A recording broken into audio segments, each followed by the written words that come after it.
Baik, baik. Oke, bismillahirrahmanirrahim. Assalamualaikum warahmatullahi wabarakatuh.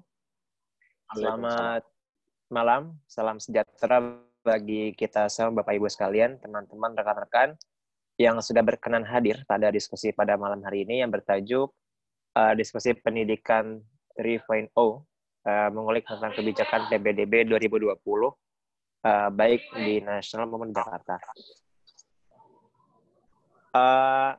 Perkenalkan, saya selaku moderator di sini, nama saya Muhammad Alif Alaudin. Mungkin ke depannya nanti selama sejam setengah ke depan bisa dipanggil Alif untuk ke depannya. Kemudian salam pada Bapak yang sudah berkenan hadir, pun juga pada Bapak Satriwan Salim yang sudah menyempatkan hadir di sela kesibukan perjuangannya dalam memperjuangkan siswa-siswa kita yang sedang dalam tahap PPDB pada hari ini. Dan juga pada rekan-rekan para peserta webinar yang telah hadir pada diskusi pada malam hari ini. Oke, izinkan saya untuk pertama kalinya membacakan rundown diskusi kita ke depannya. Acara ini dipelopori oleh kolaborasi antara BEM UNJ, Universitas Negeri Jakarta, dengan BEM UNS 11 Maret Solo, mengulik tentang pembahasan PPDB yang mencuat beberapa minggu kemarin dan masih hangat hingga hari ini. Oleh karena itu, kami mengundang yang pertama Bapak Dr. Abdul Fikri Fakih, MM. Beliau merupakan Wakil Ketua Komisi 10 DPR RI dari fraksi Partai Keadilan Sejahtera, PKS. Dan kemudian Bapak Satriwan Salim, yaitu Wasekjen FSGI, atau Federasi Serikat Guru Indonesia. Beliau ini sangat kita sering jumpai ya pendapatnya di televisi maupun di media online. Ini saya sempat riset beberapa tulisan beliau, Pak Satriwan, banyak sekali di tirta.id dan Kompas, ya banyak sekali artikel beliau. Maka dua narsum kita pada malam hari ini akan mengulik polemik PPDB yang sedang berlangsung pada hari-hari ini. Untuk sedikit informasi teman-teman, memang BEM UNJ dan BEM UNS pada malam hari ini berkesempatan untuk bisa berkolaborasi mengisukan tentang pendidikan, dan juga karena isu Dikdasmen ini sangat penting, apalagi untuk menuju kepada pendidikan tinggi begitu ya. Oke, untuk pada hari ini saya akan membacakan untuk rundown. Yang pertama, ini pembukaan sampai jam 20.10, kemudian akan dilanjutkan dengan materi pertama dari Bapak Fikri selama 20 menit, kemudian dilanjutkan dengan materi kedua dari Pak Satriwan selama 20 menit, dan kemudian diskusi semi talk show dan tanya jawab yang akan berlangsung selama setengah jam, dan terakhir adalah penutupan pada pukul 21.30. Oke. Itu buat rundown pada hari ini, dan saya akan juga membacakan beberapa peraturan pada webinar kita pada hari ini. Yang pertama, peserta wajib menonaktifkan mikrofon selama acara berlangsung demi kelancaran bersama. Kemudian peserta diharapkan untuk mengaktifkan video selama kegiatan berlangsung untuk keperluan dokumentasi.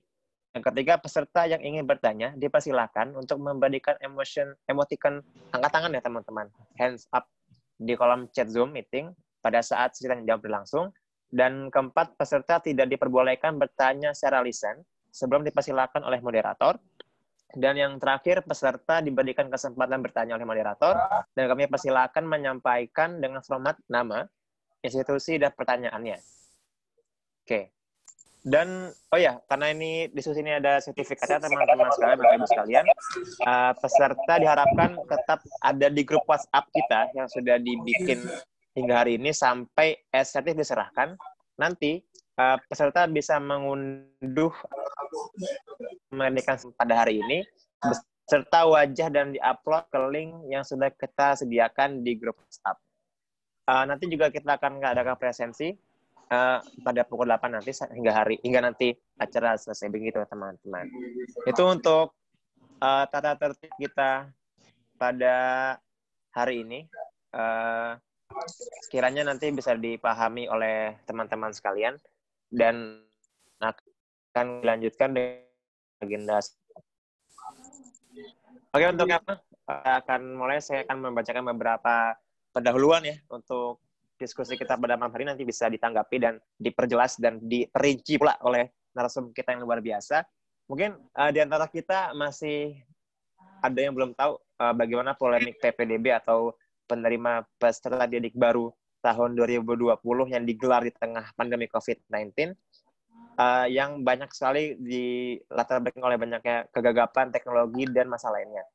Seperti kemarin di 14 provinsi yang akan melaksanakan PPDB secara daring, yaitu ada Jakarta, Jawa Barat, kemudian Jawa Tengah, Jawa Timur, hingga Kepulauan Riau.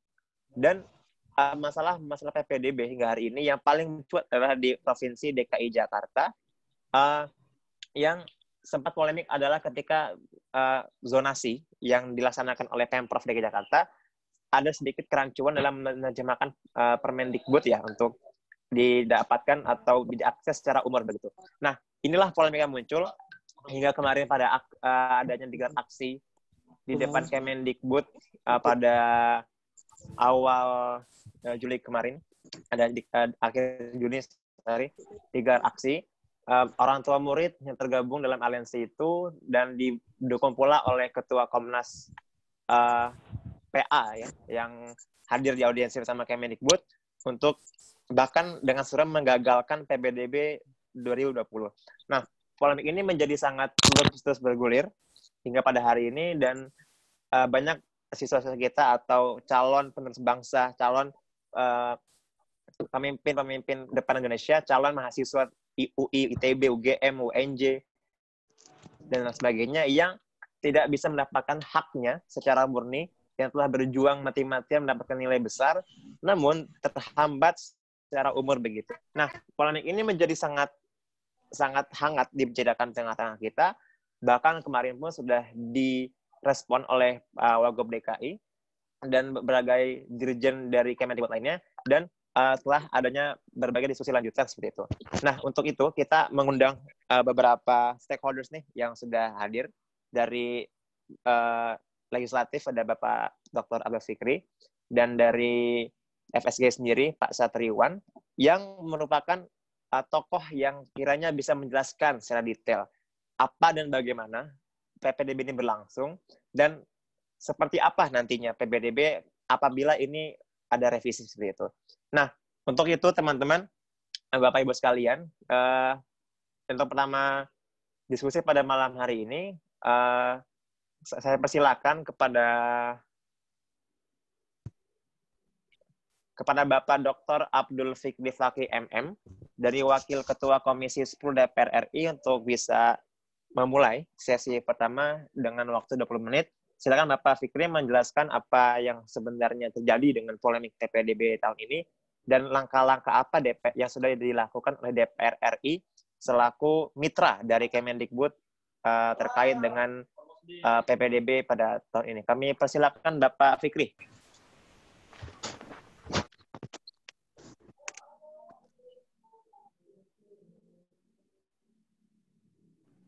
Assalamualaikum warahmatullahi wabarakatuh. Waalaikumsalam warahmatullahi wabarakatuh. Saudara yang saya hormati, Pak narasumber, Pak Satriwan Salim. Assalamualaikum Pak Satriwan. Assalamualaikum warahmatullahi wabarakatuh. Iya, semuanya juga. Saya kira saya nggak bisa menyebut satu, ini sudah tergabung 114 partisipan. Saya kira ini luar biasa. Saya perlu menyampaikan apresiasi kepada ini konsorsium UNJ, UNS ya, dan mungkin juga universitas lain yang bergabung. Sekali lagi ini kebelian dari generasi masa kini untuk dunia pendidikan atau sektor atau urusan pendidikan. Kalau dalam bahasa pemerintahan istilahnya urusan atau kewenangan atau sektor atau bidang pendidikan. Pendidikan ini suatu yang sangat mendasar karena eksistensi sebuah negara, pembangunannya diukur dengan indeks pembangunan manusia. Indeks pembangunan manusia itu ukurannya adalah kesehatan, biasanya dengan usia harapan hidup, kemudian pendidikan. Pendidikan itu biasanya lama sekolah itu. Itu juga dilengkapi dengan APK, APM, angka partisipasi kasar. Kemudian ini anunya banyak, tetapi sayang memang ada demi COVID-19 ini gugus tugas percepatan penanganan COVID-19 ini juga hanya konsentrasi ke kesehatan dan daya beli saja. Pendidik itu terlewatkan. Kalau mungkin pernah atau pernah baca, barangkali yang pertama kali di launching itu kan ketika itu Perpu ya. Sekarang sudah menjadi Undang-Undang Nomor 2 tahun 2020 itu 405,1 triliun itu 75 triliun untuk kesehatan, 110 triliun untuk social safety net, 150 triliun untuk dunia usaha dan dunia industri, kemudian 70,1 triliun untuk relaksasi pajak atau insentif pajak, insentif perpajakan. Jadi tidak ada menyebut pendidikan sama sekali. Ya, kalau nanti banyak problematika di COVID-19, pandemi COVID-19 ini, nampaknya negara akan mengatasinya dengan skema biasa atau skema normal, bukan skema tidak normal. Skema tidak normalnya hanya untuk mengatasi kesehatan dan daya beli masyarakat. Nah, kesehatan pun porsinya begitu, 405, 75 triliunnya untuk kesehatan, dan yang lain adalah untuk ya bantu dunia industri, untuk jaring pengaman sosial, itu semuanya daya beli ya. Jadi 405 dikurangi 75. Ada ya 330 triliun untuk daya beli. Sekali lagi ini gambaran barangkali perhatian pemerintah negara terhadap pendidikan ini di saat pandemi. Padahal di saat normal kita ini sangat perhatian ya, sangat perhatian, karena Undang-Undang Dasar juga menyebut bahkan mewajibkan 20% anggaran negara APBN itu untuk pendidikan. Meskipun kemudian namanya fungsi pendidikan. Fungsi pendidikan itu ada di mana-mana, sehingga dari 2.500 triliun APBN, biasanya kalau 20%-nya kan 500 triliun. Tapi 70 triliun saja. Atau sekarang 2021 75 triliun saja untuk Kemendikbud. Ini sebagai gambaran saya kira secara global. Perhatian masyarakat, perhatian negara, perhatian konstitusi terhadap pendidikan. Jadi normal dengan tidak normal berbeda, masa pandemi COVID juga berbeda, sehingga mesti paham, kita mesti punya kesadaran bahwa kita sedang hidup di era yang seperti sekarang. Nah, kemudian masuk ke pendidikan, khususnya pendidikan dasar dan menengah. Pendidikan dasar menengah itu sebelum pendidikan dasar dan menengah itu berarti sebelum pendidikan tinggi. Sekarang sesuai dengan Undang-Undang 23 2014 itu kewenangannya diserahkan, didesentralisasikan. Jadi ini kewenangan wajib yang diserahkan kepada daerah. Kalau provinsi kewenangannya SMA, SMK, kemudian SMP ke bawah, dan pendidikan khusus itu kaum kota. Nah ini jadi nanti berbeda dengan DKI ya. Kalau DKI-nya daerah otonomnya sampai ke provinsi saja. Kabupaten kotanya bukan daerah, sehingga tidak ada DPR,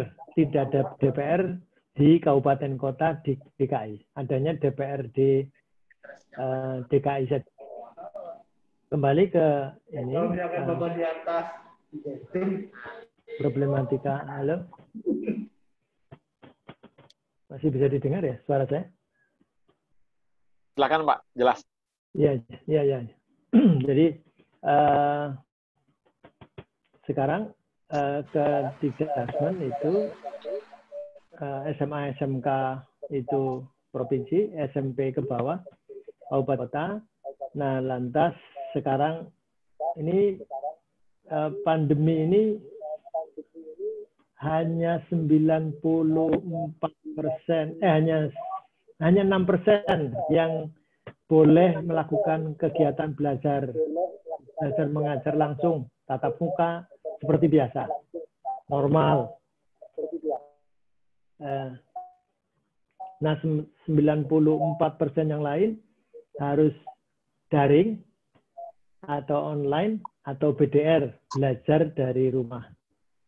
Nah, belajar dari rumah ini sesuai dengan surat edaran Menteri Pendidikan Kebudayaan nomor 4 tahun 2020, sejak terbit itu sampai sekarang belum dicabut semuanya. Apakah itu kelulusan, kenaikan kelas, sampai penerimaan peserta didik baru atau PB. Dulu namanya PMB, penerimaan murid baru. Sekarang namanya PPDB, penerimaan peserta baru. Nah, penerimaan peserta didik baru itu juga dengan daring atau dengan online, jadi tatap muka, tidak fisik. Nah, mestinya begitu. Meskipun sekali lagi ini kendalanya banyak, PJJ atau pembelajaran jarak jauh juga kendalanya banyak. Nah, kemudian ada spesifik lagi PPDB ini sejak tahun 2015 ya? 2015 atau 2016? 17 Gus. 17 ya. Atau ada zonasi? Ya. 17 Pak. 17. Jadi ini awalnya, jadi zonasi itu apa ini rame, jadi rame. Apa zonasi itu jadi enggak, ini bukan sesuatu yang baru kok. Dulu juga ada ya rayonisasi katanya gitu. Ini menteri yang lama, tapi rame begitu rupa sehingga ada PMO yang mengatakan anak itu kepingin sekolah tidak usah pinter-pinter, yang penting deket dengan sekolah. Jadi yang bukan prestasi tapi lokasi gitu kira-kira. Sehingga tidak usah pinter-pinter, bisa masuk ke sekolah yang baik asal dia di lokasi yang dekat itu. Nah, ini zonasi ini tahun 2017 ya, Pak Satriawan. Jadi sejak itu kemudian ada problematika, misalnya kemudian zonasi itu ditentukan sesuai dengan pemerintah. Nah, itu kemudian ada di Jawa Tengah juga rame, di Jawa Barat juga rame. Pemerintahan itu kenapa? Karena ada siswa misalnya SMP mau ke SMA. Tempatnya dekat, tetapi karena berbeda kabupaten, apalagi berbeda kabupaten, berbeda kecamatan, tapi karena itu kecamatan yang bukan zonasinya, dia nggak punya hak untuk masuk ke situ. Terus zonasi ini menjadi masalah, akhirnya diubah menjadi radius. Jadi pertama pemerintahan, kemudian menjadi radius. Radius ini juga masalah. Radius itu di kabupaten kota yang disiplin, menjaga komitmen, konsisten dengan namanya Perda RT RW, Rencana Tata Ruang dan Wilayah. Maka sebuah daerah itu kemudian dibagi-bagi, ada wilayah atau zona perdagangan, zona pendidikan, zona perkantoran. Nah, zona pendidikan itu sekolah-sekolah dijejer. SMP berjejer, negeri berjejer, sekolah baik-baik, SMA juga berjejer begitu. Sehingga ketika radius, maka ada banyak irisan. Nah, ketika banyak irisan, siapa sekolah di mana menjadi problematika, dan akhirnya kesepakatan lagi. Artinya banyak yang mau sekolah di, misalnya kalau di Semarang itu ada SMA 3 dengan SMA 5 berjejeran. Lantas siapa yang harus sekolah di SMA 3, siapa yang harus sekolah di SMA 5, itu kesepakatan. Itu juga problematika dan sekarang ada lagi muncul di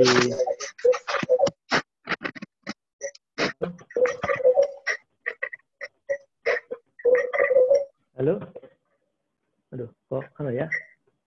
Host mohon perbaiki itu suaranya mengganggu. Maaf. Aduh, Mohon host telinganya. Iya, silakan Pak. Sudah saya mute. Sudah cukup. Jadi ini mungkin saya bisa share enggak ya? Sedikit saja. Ya, silakan Pak. Oke ya, coba ya. Saya tak share sebentar saja, mudah-mudahan tidak lama. Mana ya?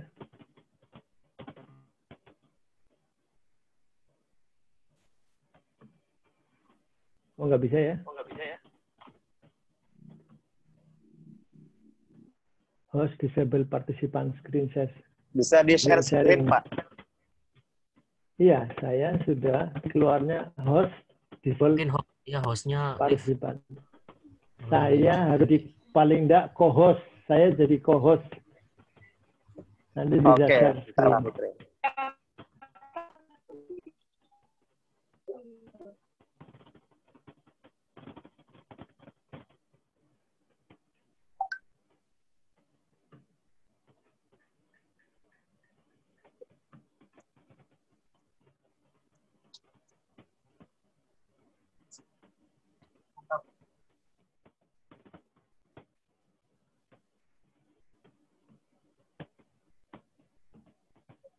Oke, ini.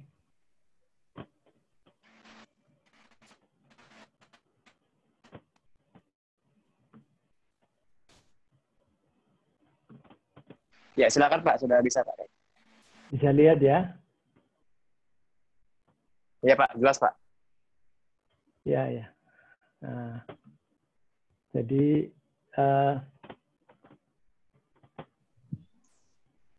terlalu kecil.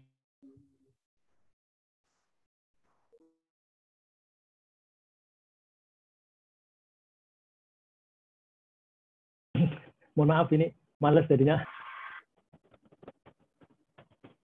Dasar hukum untuk halo? Ya, silakan Gus. Tunggu. Ya, silakan Mbak. Masih bisa didengar ya suara saya? Bisa, jelas. Halo? Jelas sekali Pak. Bisa ya, oke. Jadi dasar hukum dari penerimaan peserta didik baru yang sekarang itu adalah Permendikbud nomor 44 tahun 2019 tentang PPDB, penerima peserta didik baru, taman kanak-kanak, SD, SMP, SMA, dan SMK. Nah, kemudian prinsip PPDB itu seperti tertuang dalam pasal 2, non-diskriminatif, objektif, transparan, akuntabel, dan berkeadilan. Ini prinsipnya seperti non-diskriminatif, objektif, transparan, akuntabel, dan berkeadilan. Nanti kita kalau mau menilai peraturan di bawahnya atau di daerah mestinya pakai ini. Kemudian, nah ini sejak pasal 11 itu pendaftaran PPDB dilaksanakan melalui jalur zonasi, afirmasi, perpindahan tugas orang tua, dan prestasi. Jalur zonasi 50%. Kemudian jalur afirmasi 15%. Jalur perpindahan tugas orang tua 5%. Kemudian berarti jalur prestasi ada 30% atau sisanya.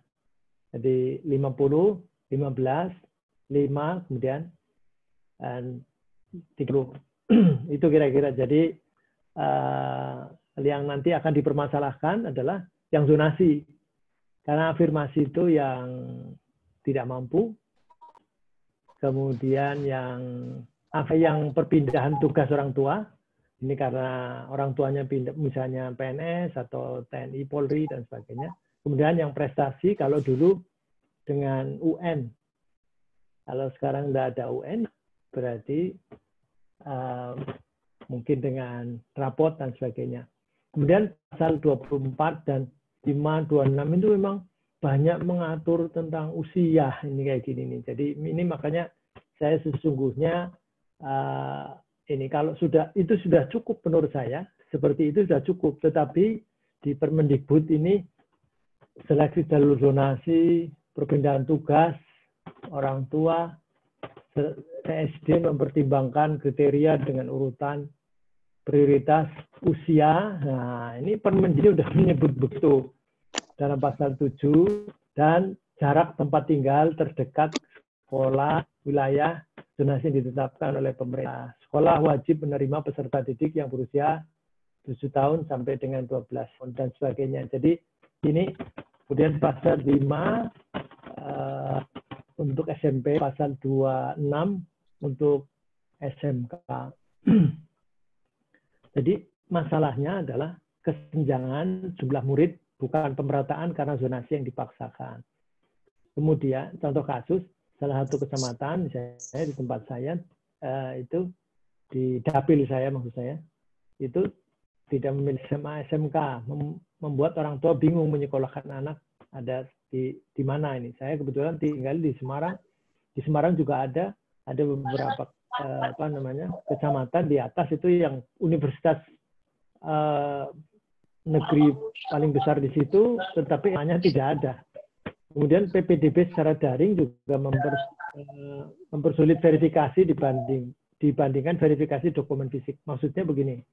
Jadi PPDB yang daring ini kemudian jalur prestasi itu kan prestasi akademik dan non akademik. Ketika akademik maka tidak ada masalah. Non akademik itu banyak yang pakai sertifikat atau apa yang ketahuan ternyata di beberapa termasuk di Jawa Tengah itu sampai gubernurnya Pak Ganjar marah-marah karena terdapat anak yang ngaku berprestasi tapi ininya palsu sehingga ada terpaksa harus verifikasi faktual atau fisik yang sekarang ini menjadi akhirnya berkerumun karena orang tua dan siswanya harus datang karena harus dicek apakah benar atau tidak. Dulu ada SKTM bodong, sekarang ada sertifikat atau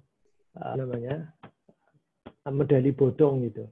Nah, yang sekarang lagi masalah adalah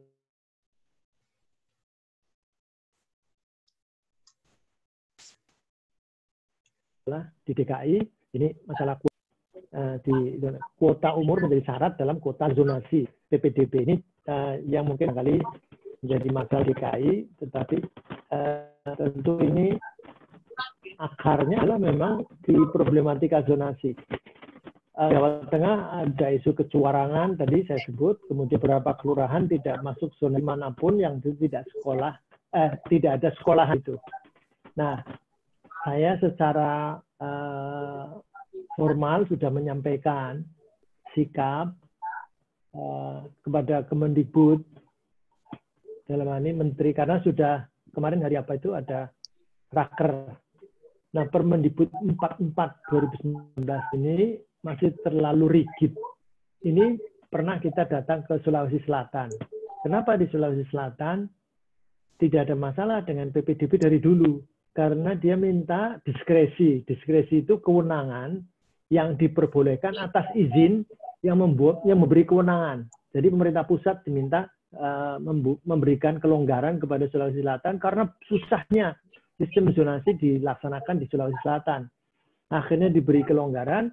Nah, ketika diberi kelonggaran, kewenangan itu diberikan kepada Sulawesi Selatan, akhirnya sampai tidak ada masalah di Sulawesi Selatan. Nah, ini misalnya seperti itu, sehingga mestinya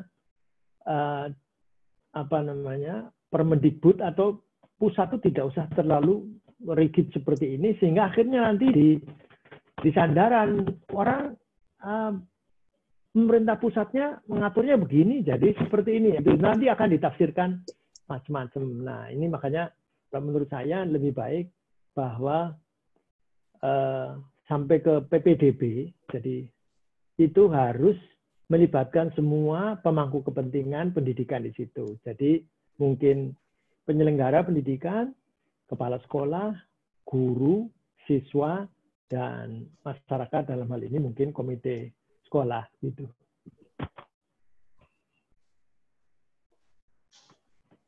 Halo? Saya kira ya Pak. Saya kira cukup dari saya sebagai pemantik. Mungkin barangkali mau diskusi lebih lanjut saya harus membatasi karena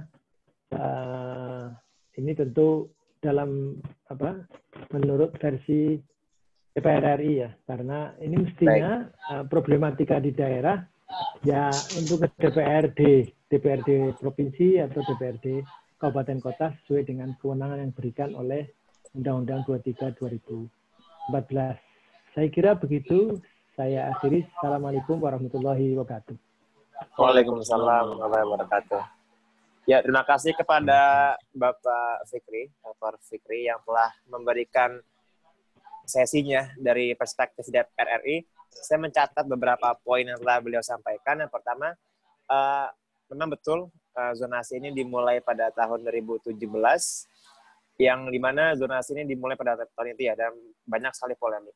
Dan pada akhir tadi Bapak mencatat bahwa Permendikbud nomor 44 itu masih terlalu rigid dalam penerimaan siswa sekolah negeri, yang mana wewenang pusat ya sangat kental sekali di sana, dan berkaca dari peran dari Sulawesi Selatan yang memberikan diskresi kebijakan, akhirnya tidak ada polemik di sana. Nah mungkin tadi Bapak Fikri juga mengasihkan sebuah konklusi bahwa sebaiknya dalam PPDB ini pusat tidak terlalu rigid atau dalam bahasanya tidak terlalu banyak ikut dalam hal teknis, silakan kepada Pemda-Pemda terkait yang mengetahui medan-medannya, hingga tidak menjadi sandaran utama dalam penerimaan siswa didik baru.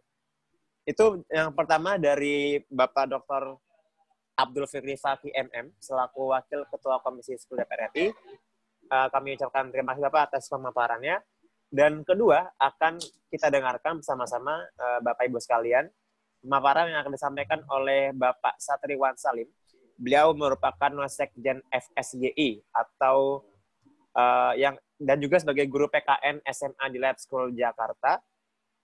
Beliau akan menyampaikan dari perspektif ini ya, seorang guru yang memperjuangkan hak siswanya. Perspektif FSGI lah. Oke lah, siap. Perspektif FSGI ya Pak. Ya. Baik. Untuk Bapak Satriwan kami persilakan. Mari Pak. Ya, terima kasih moderator. Bismillahirrahmanirrahim. Assalamualaikum warahmatullahi wabarakatuh.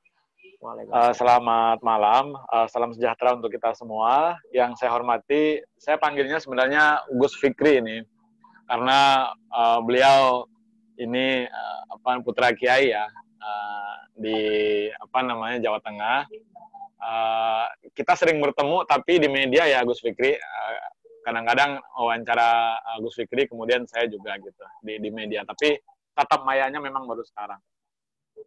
Minggu lalu kami juga diundang oleh Kang Huda, Gus, ke Komisi 10 ya, dengan orang tua tanda kutip korban PPDB, ada Kang Dede Yusuf juga, tapi saya nggak melihat Gus Fikri ini, mungkin sedang ada tugas di tempat lain mungkin. Saya mimpin gantikan mereka. Oh. Saya mimpin rapat di komisi dan beliau kan ada di ruangan Komisi 10 ya. Iya, benar. Iya. Ya, baik. Saya mungkin langsung ke poinnya aja nih. Mohon maaf, Gus. Kebetulan FSGI sejak 2017 itu kami selalu mengawal ya proses PPDB. Kami juga bahkan membuka posko pengaduan sejak 2017 karena salah satu visi misi FSGI adalah mewujudkan keadilan dalam pendidikan. Makanya kita punya concern yang sama gitu terhadap PPDB ini. Baik, saya langsung saja. Saya melihat begini, Gus dan Bapak Ibu semua, teman-teman. bahwa ada semacam distorsi ya terhadap zonasi itu gitu. Kalau kita lihat kenapa sih ada muncul kebijakan zonasi PPDB? Kalau bahasa Gus Fikri itu apa asbabun nuzulnya gitu kan, atau asbabul wurudnya gitu.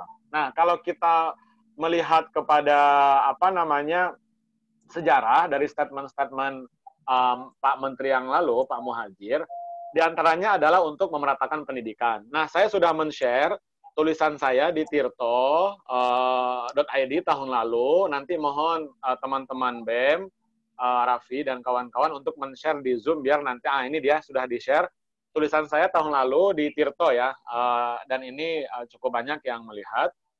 Nah, intinya begini, zonasi itu kenapa sih dibuat gitu ya? Yang pertama adalah dari berbagai data, misalnya kalau dilihat dari angka putus sekolah di kita itu masih tinggi. Sejak walaupun ada penurunan ya gitu, tapi angkanya ada di 30% angka putus sekolah. Itu data Kemdikbud. 200.000 siswa menurut data Kemdikbud 2018. Kemudian fakta yang kedua adalah di level SD pada tahun ajaran 2017-18 tercatat 32.000 anak yang putus sekolah. Kemudian di level SMP jumlah siswa yang tidak bisa melanjutkan pendidikannya mencapai 51.000 anak. Ya, ini data Kemdikbud semua. Masing-masing. Kemudian di SMA SMK, SMK paling tinggi justru 73.000 anak, ya kan, putus sekolah. Jadi SMK itu juga penyumbang putus sekolah terbesar. Bahkan yang terbaru ya Gus dari BPS, SMK itu penyumbang pengangguran terbesar, kan begitu. Nah, bahkan kalau berkaca kepada survei sosial ekonomi nasional, Susenas itu ini lebih dahsyat lagi angkanya. Pada 2015 tercatat masih ada 5,3 juta anak, 5,3 juta, coba bayangkan, anak usia 7 sampai 18 tahun di Indonesia yang tidak sekolah, ya kan? Yang tidak sekolah. Nah, kemudian pada tahun 2016 angkanya menurun menjadi 4,6 juta. Nah, ini kan persoalan. Nah, kemudian ada fakta yang kedua, yaitu rata-rata lama sekolah. Kawan-kawan bisa melihat di NPD, ini suaranya masih ada nih, mohon di-mute. Ya, teman-teman bisa melihat di data yang dibuat oleh pemerintah di Kemdikbud, www.npd.kemdikbud.go.id. Di situ cukup detail ya tentang data sekolah, jumlah guru, akreditasi sekolah, dan seterusnya. Nah, ada data yang namanya data rata-rata lama sekolah. Pada 2018, teman-teman, rata-rata lama sekolah kita itu 8,17 tahun. Artinya ya, rata-rata sekolah anak Indonesia itu, atau orang Indonesia itu hanya sampai kelas 2 SMP. Rata-rata lama sekolah kita. Nah, jadi artinya sampai kelas 8 ya, berarti usia sekitar 15 tahun, rata-rata lama sekolah kita. Nah, angka ini kan kemudian berkorelasi dengan angkatan kerja di Indonesia secara nasional yang didominasi oleh lulusan SD dan SMP, yakni 58% itu data Kementerian Tenaga Kerja. Jadi memang kalau kita lihat data-data tadi memang miris gitu ya. Angka putus sekolahnya masih tinggi ya, walaupun terjadi penurunan tiap tahun. Kemudian rata-rata lama sekolahnya masih rendah, yaitu kelas 2 SMP, hanya sampai kelas 2 SMP.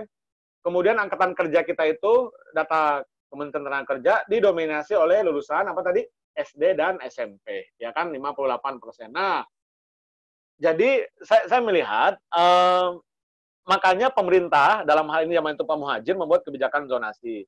Intinya beginilah zonasi itu, bagaimana anak bisa sekolah, ya kan, di sekolah yang dekat dengan rumahnya. Itu yang disebut dengan zonasi. Makanya alokasi zonasi itu, Gus Fikri dan kawan-kawan, awalnya kan 80%. Ya, tahun 2017 itu 80%. Halo, bisa dengar ya?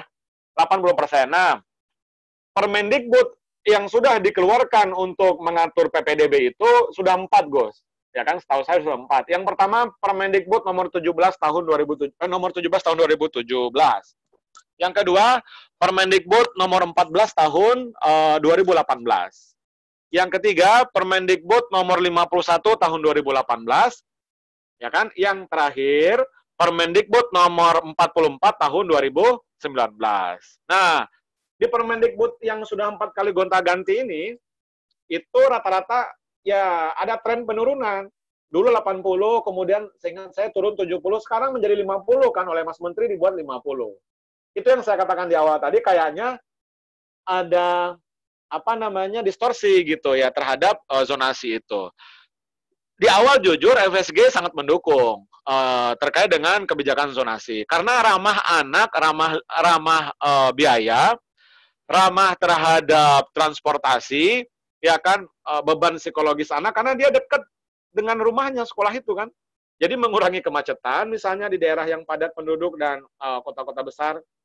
Kemudian biayanya rendah karena anak tidak harus pakai ongkos gitu kan. Kemudian relatif aman kan begitu. Nah, kenapa zonasi itu yang diprioritaskan? Karena tadi saya katakan dia tidak melihat anak-anak itu apakah dia pintar atau tidak pintar gitu. Yang penting dia rumahnya dekat dengan sekolah, kan gitu kan. Nah, tapi sekarang dikurangi. Nah, kemudian kita langsung loncat ya. Permasalahan zonasi dari 2017 sampai 2020 ini, yang latennya, yang selalu ada itu biasalah. Gus Fikri pasti paham juga. Misalnya masalah teknis ya, ini yang umum ya, masalah teknis, pendaftarannya online, kemudian servernya ngadat, gitu ya, numpuk sehingga loadingnya lama, gitu. Yang kedua masalah sosialisasi yang selalu bermasalah. Alhasil apa? Orang tua sebagai pelaku utama banyak yang nggak paham, ya kan, berapa alokasi untuk zonasi, berapa alokasi untuk afirmasi, kemudian perpindahan sama prestasi. Nah, kemudian yang agak levelnya naik sedikit persoalan zonasi itu adalah daya tampung. Ini klasik juga, Gus. Daya tampung ini ini khusus di daerah-daerah yang demografisnya relatif padat. Ya kan, seperti Jakarta, seperti Bandung, atau yang tadi dikatakan. Misalnya begini, Bekasi juga, Pontianak. Ya kan, 2018-2017 itu, di Bekasi, kota Bekasi dan kota Pontianak adalah contoh dua kota yang mereka, calon peserta didik alih jenjangnya, maksudnya begini, kalau alih jenjang itu 6 ke kelas 6 ke kelas 7, kelas 9 ke kelas 10. Itu berlipat-lipat jumlahnya ketimbang ketersediaan rombongan belajar. Ya kan, maksudnya kelas. Artinya adalah jumlah sekolah negerinya kecil, sedikit. Nah, apa yang dilakukan oleh Kota Bekasi sama Kota Pontianak 2018, teman-teman bisa cek aja digital ya. Jejak digitalnya banyak ya, data digital banyak. Googling aja. Mereka membangun sekolah. Kenapa? Karena mereka melakukan evaluasi terhadap pelaksanaan zonasi tahun sebelumnya. Ya kan? Jadi mereka membangun sekolah negeri. Kota Bekasi itu setahu saya 7-9 lah. Pokoknya lebih dari 5 lah ya. Mereka membangun sekolah negeri. Baik itu SMP negeri maupun SMA negeri. Kota Pontianak juga seperti itu. Kalau tidak salah ya 2 gitu. Nah, Jakarta selama 4 tahun saya lihat belum melakukan itu, Gus. Ya kan? Belum melakukan. Jakarta tuh datanya begini. Ini juga mencerminkan data nasional. SD itu di Jakarta kurang lebih 2.200. Naik ke SMP itu kurang lebih 300 ya, SMP negeri maksudnya ya. Paling atas yaitu SMA negeri. Tahu nggak siapa yang di sini orang Jakarta? Coba jawab. Tahu nggak berapa jumlah SMA negeri di Jakarta saat ini? Ayo, yang alumni, yang orang Jakarta. Ada kurang lebih 114, Pak. Sampai 117 ya, lebih. Ya, 117 sekolah negeri. Oke, nah, artinya adalah SMA negerinya makin sedikit. Artinya wajar-wajar saja lulusan SD-nya banyak. Tidak akan tertampung semua di sekolah negeri kan? Ya nggak? Bayangkan 2.200 sekolah SD. SMP-nya hanya 300, yang nggak tertampung lah. SMA-nya lebih-lebih lagi. Hanya berapa tadi? 114. Rata-rata rombelnya anggap 8. Coba yang matematika nih ya, atau yang teknik. 8 kelas. Kelas 10 itu. Kali aja 117. Nah, artinya keterserapannya kurang lebih sekitar 32% sampai 36 lah. Saya lupa angka pastinya. 32 sampai 36%. Keterserapan SMA negeri. Nah, jadi wajar-wajar saja orang tuanya ngamuk-ngamuk kan? Karena pengen masuk sekolah negeri, tapi ketersediaan kuotanya terbatas, sangat-sangat terbatas sekali. Nah, harapannya di awal tentu kayak Kota Bekasi tadi atau Kota Pontianak. Ini satu kejadian yang berbeda. Yang lawannya itu kejadian di di Jawa Tengah misalnya. Kalau tidak salah Blora ya, kalau tidak salah pokoknya Jawa Tengah lah. Nanti tinggal googling aja. Justru mereka kekurangan calon peserta didik. Kekurangan calon peserta didik artinya adalah jumlah calon peserta alih jenjang dan jumlah minat yang masuk ke negeri itu sedikit. Sedangkan ketersediaan rombongan belajar yang besar. Alhasil apa? Alhasil mereka kekurangan siswa. Kalau kekurangan siswa berdampak terhadap nanti sertifikasi guru kan, karena 24 jam. Siswanya dikit berarti rombolnya sedikit. Kalau rombolnya sedikit berarti jamnya sedikit kan. Nah itu dia, itu diantaranya. Saya yakin Gus Fikri pasti paham. Teman-teman, Gus Fikri ini beliau juga alumni dari IKIP Semarang ya, UNES. Mungkin sekarang UNES ya Gus ya. Jadi saya yakin beliau yang concern dengan pendidikan, beliau juga dulu guru, dan saya yakin, ya kalau menurut media ini bukan muji-muji, media Fortadik juga sering diskusi dengan kita Gus, katanya sekarang di Komisi 10 itu tinggal Gus Fikri yang kritis gitu-gitu. Ini kawan-kawan Fortadik, Forum Wartawan Pendidikan kan dengan kita selalu komunikasi kan hampir tiap hari. Ini juga barusan siapa Kompas juga nanya gitu. Saya bilang saya sedang sama Gus Fikri nih di acara-acara BEM gitu ya, BEM UNJ, BEM UNS gitu. Kayaknya dia mau masuk nih. Saya baru mau ngirim linknya dari Kompas, Mbak Mediana Gus, Mediana Sisilia. Nah, jadi itu kondisinya. Nah itu terbalik kan, mereka kekurangan siswa justru. Kalau Jakarta, Bekasi, Pontianak, mereka kelebihan. Nah makanya perlu adanya evaluasi. Saya sepakat yang dikatakan Gus Fikri tadi bahwa ini patut dievaluasi nasional. Itu yang agaknya nggak dilakukan Gus. Ya kan akhirnya sudah menyerahkan ke daerah, daerah sudah punya otonomi. Ketika kejadian seperti Jakarta kemarin, dibalikin lagi tuh Gus ke Mas Menteri. Tapi kan Mas Menterinya jauh ya kan di Singapura. Nah jauh di Singapura ya. Akhirnya kan Bu Katarina. Tahu aja ya. Tahu lah Gus, kan kita selalu komunikasi sama kawan-kawan wartawan. Nah jadi karena beliau jauh, tentu yang berbicara Pak Hamid, kalau enggak Bu Katarina. Saya juga pernah satu forum dengan Bu Katarina beberapa kali. Jadi ini coba kita lihat, kalau teman-teman BEM ini pasti kritis lah ya, semuanya aktivis gitu. Coba googling, statementnya Kemdikbud itu berubah-ubah loh terhadap DKI ini.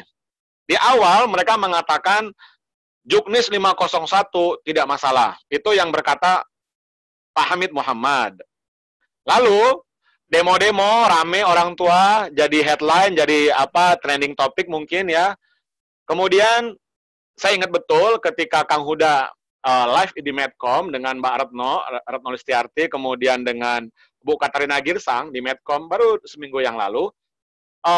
Itu ada di Medcom ID ya, grupnya Metro TV, googling aja. Beliau mengatakan Juknisnya nggak sinkron. Juknis 501 ini nggak sinkron, Gus. Itu statementnya Bu Katarina. Ya kita tahu beliau sekarang PLT Irjen kan. Kemarin, 2 hari lalu kan, ternyata mereka mengatakan setelah konferensi pers di Kemdagri ya, karena pertemuan Kemdagri, Dinas Pendidikan, dan Kemdikbud mengatakan, oh sudah benar kok itu, gitu kan. Juknisnya sudah benar gitu. Nah, ini kan nanti mohon ditanyakan Gus ya ke Bu Katarina, kenapa statementnya berbeda-beda terhadap produk perundang-undangan yang sama, tapi statementnya berubah-ubah gitu. Nah, karena ya kami kebetulan sering juga komunikasi dengan Kang Huda, jadi sedikit banyak kita, tapi mungkin ke depan harus dengan Gus Fikri juga gitu, jangan dengan Kang Huda atau Bu Hetifah aja ya. Selama ini mungkin dengan 2 itu Gus yang sering diskusi kita, Bu Hetifah sama Kang Huda. Nah, jadi kembali ke yang tadi, saya pengen ini ditarik ke nasional. Persoalan bahwa DKI doang yang rame, yang masalah, enggak sebenarnya. Ini kan karena media saja. Ya kan? Jujur Gus, ini belak-belakan aja kan, ini dekat teman-teman lah, adik-adik kita semua. Beberapa media juga bertanya, misalnya Tempo gitu bilang, Pak ini nggak ada lagi isu di luar Jakarta, apa PPDB-nya gitu kan? Kok fokus ke DKI gitu? Nah, saya bilang, oh iya Mas, saya bilang kan, Sukabumi itu bermasalah. Kota Bogor juga bermasalah. Kenapa? Karena mereka pakai nilai, Gus. Jadi, harusnya kan begini, zonasi itu jarak, itu itu 25 ayat 1. Itu jelas. Memprioritaskan, Gus. Bukan usia, Gus. Coba mohon punten nanti teman-teman lihat lagi paparannya Gus Fikri, Permendikbud 44 2019 pasal 25 ayat 1. Di situ jelas mengatakan klausulnya memprioritaskan jarak. Nah, di ayat 2-nya ada klausul. Ayat 2-nya, jika. Nah, ada kata jika loh. Jika jaraknya sama antara calon peserta didik, baru memprioritaskan usia yang lebih tua. Tuh. Jadi jarak dulu. Itu yang kita sebut dengan zonasi murni. Nah, pertanyaannya, kalau mau pakai zonasi murni, demografi warga dan sekolah di Indonesia, apalagi di DKI, itu beragam. Nggak bakal bisa dia menampung dengan jumlah sekolah yang seadanya tadi dibandingkan dengan jumlah calon peserta didik dan kepadatan penduduk di situ. Yang tadi Gus Fikri bilang, di Bandung juga ada dempet-dempetan tuh SMA negeri itu. Di kawasan perumahan elit, yang di situ sepi itu. Semua pakai apa? Nah, jadi memang saya sepakat butuh evaluasi dan butuh relaksasi. Tapi ini perlu dibalikin lagi. Kalau bahasa Gus Fikri di pesantren mungkin hitohnya gitu. Zonasi ini mau dikemanain sih? Ya kan, Pak Muhajir kemarin ketemu, saya kebetulan live di Kompas TV malam minggu kemarin, Gus, bersama Mbak Retno, ketemu Pak Muhajir. Saya pikir Pak Muhajir mau bicara tentang PPDB juga kan mungkin gitu ya, karena Mas Menteri nggak muncul-muncul. Ternyata dia mau berbicara tentang apa ini, corona gitu. Berbicara corona. Nah, kita ketemu sambil bercanda, saya katakan sama Mbak Retno KPAI juga, wah ini ada tokohnya PPDB zonasi gitu kan. Terus beliau mengatakan, ya yang mendukung harus bertanggung jawab katanya, menjelaskan ke publik kata gitu kan. Nah, karena memang KPAI mendukung, kami mendukung FSGI dan kawan-kawan pegiat pendidikan, Gus, itu relatif mendukung ya zonasi jarak tadi itu. Nah, tapi kan sekarang kayaknya tidak serius lagi untuk melihat zonasi ini, Mas Menterinya. Oke. Jadi itu secara mulai dari saya bawa dari makro ke yang mikro tadi kasus-kasus. Nah, jadi teman-teman, misalnya zonasi itu ukurannya jarak, bukan nilai rapot atau UN. Kenapa DKI itu atau daerah lain relatif aman-aman saja sebelum-sebelumnya? Karena mereka pakai nilai UN. Zonasi, tapi ada embel-embel UN di situ. Memang ada di dalam Permendikbud yang lama, nomor 51 tahun 2018, itu ada. Yang tadi Gus Fikri sampaikan, diadopsi lagi oleh 44 2019 ini. Ya kan, tetapi itu kan level kedua, ketiga, keempat. Nilai, umur. Yang pertama jarak dulu kan. Nah, jadi sekarang UN-nya sudah tidak ada, tentu daerah berijtihad gitu ya, mau pakai apa ini? Ya akhirnya muncullah umur. Kan begitu. Daerah lain ternyata Gus, Kota Bogor, Sukabumi itu pakai nilai rapot dikali akreditasi sekolah. Untuk yang zonasi loh ya, zonasi. Jadi zonasi tapi tetap pakai embel-embel nilai. Padahal embel-embel nilai itu ada untuk alokasi prestasi kan. Prestasi, oke. Itulah dia sekelumit.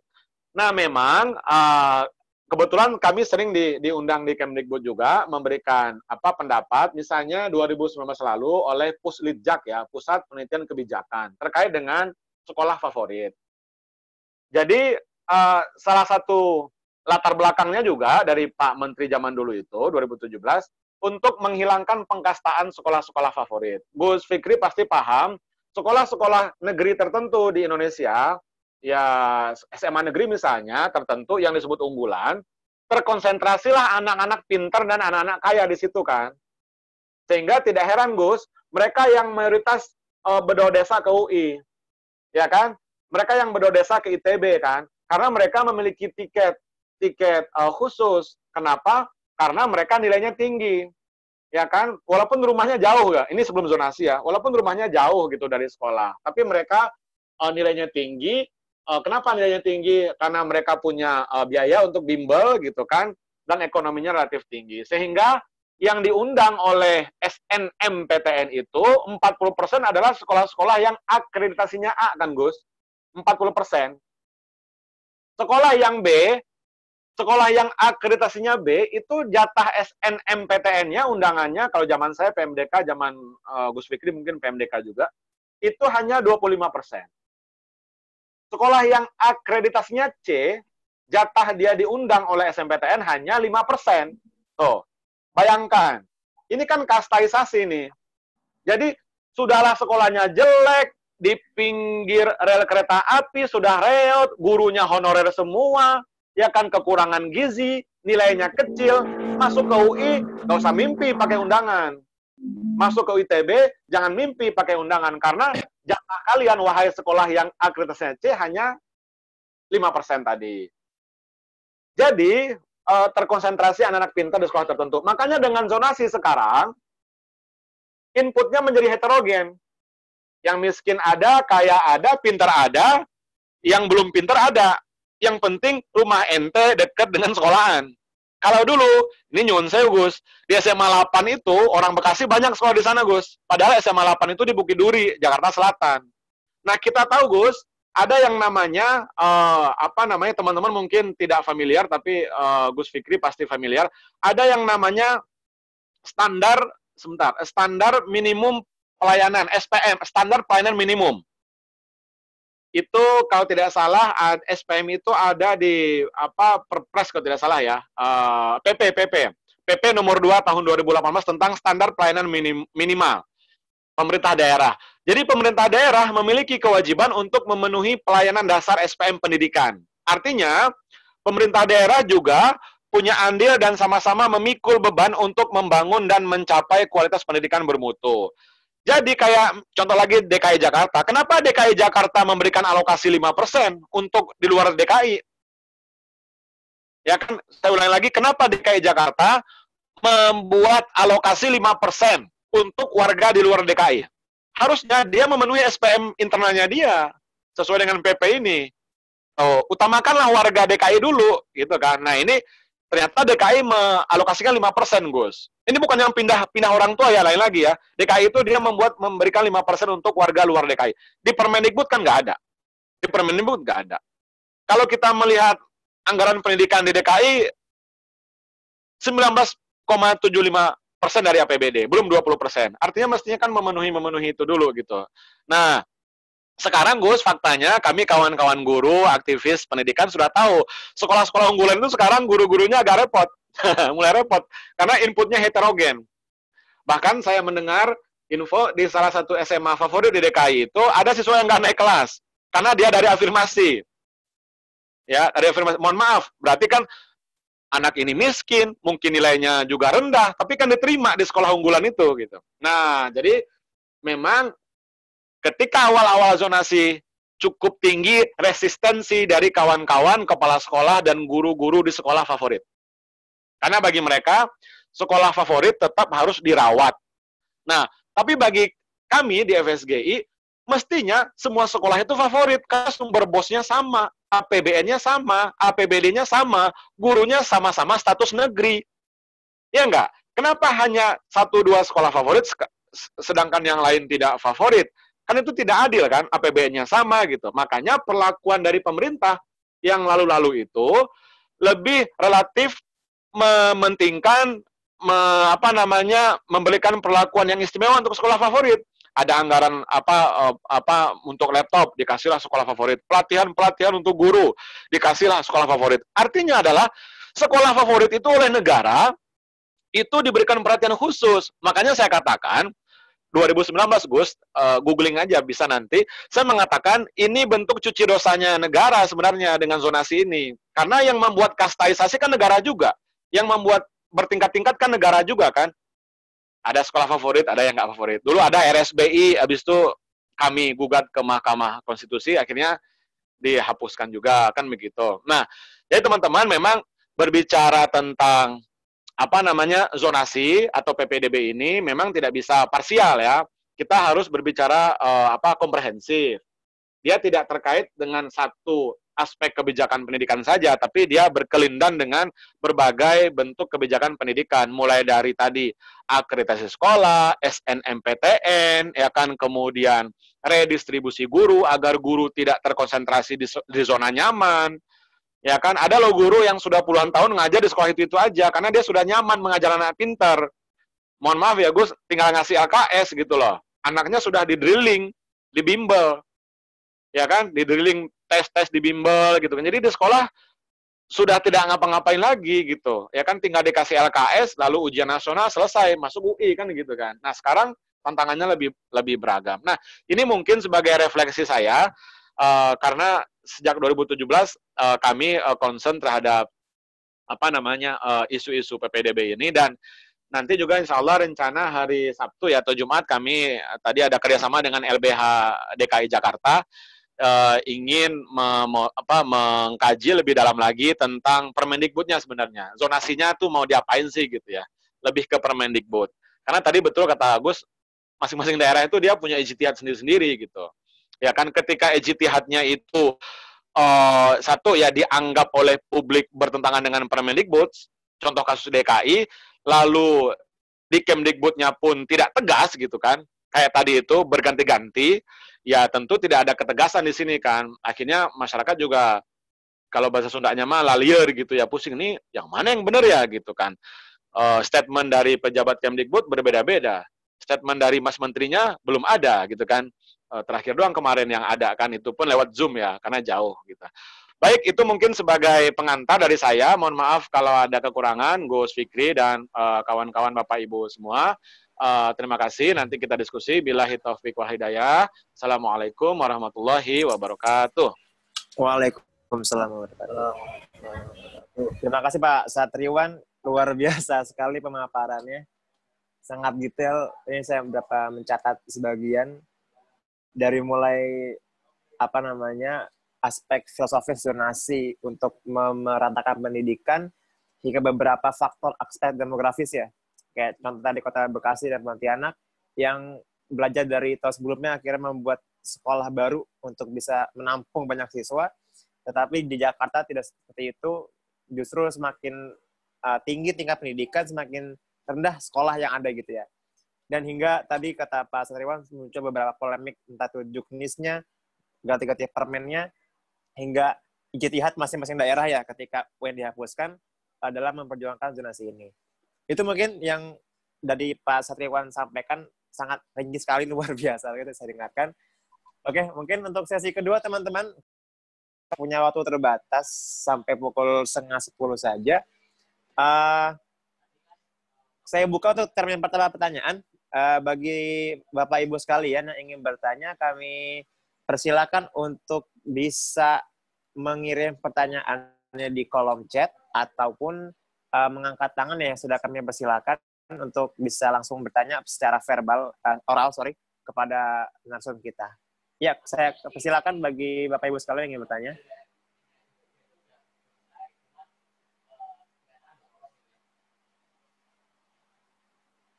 Apakah ada dari peserta webinar ini? Jadi sudah ada, saya lihat yang angkat tangan. Iya tadi ya Pak, di tengah-tengah tadi ya. Atau sekarang diturunkan lagi tangannya. Ada nih, ya, Ferdiansyah. Terus, mana lagi tuh? Oke, mungkin kami persilakan yang ingin bertanya ya, bisa mengaktifkan mikrofonnya dan bisa langsung bertanya ke langsung kita. Yusuf tuh. Oh ya, silakan. Saya persilakan pada tadi dulu, Yusuf tadi ya, silakan.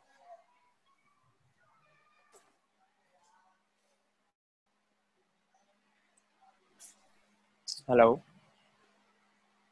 Ya, silakan Yusuf.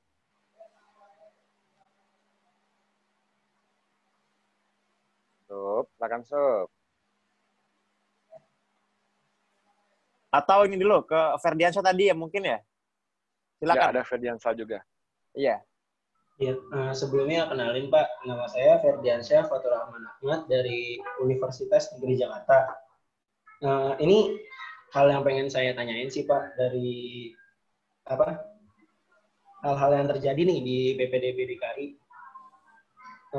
Tadi kan kayak nyinggung rata-rata usia anak sekolah di DKI itu kan sampai kelas 8 aja ya Pak.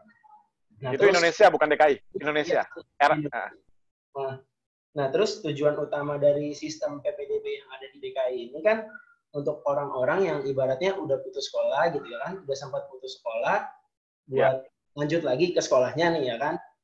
Nah, pertanyaan saya Pak, kenapa anak-anak yang putus sekolah ini nggak dibuat programnya sendiri Pak, kayak buat ikut sekolah di paketnya aja gitu.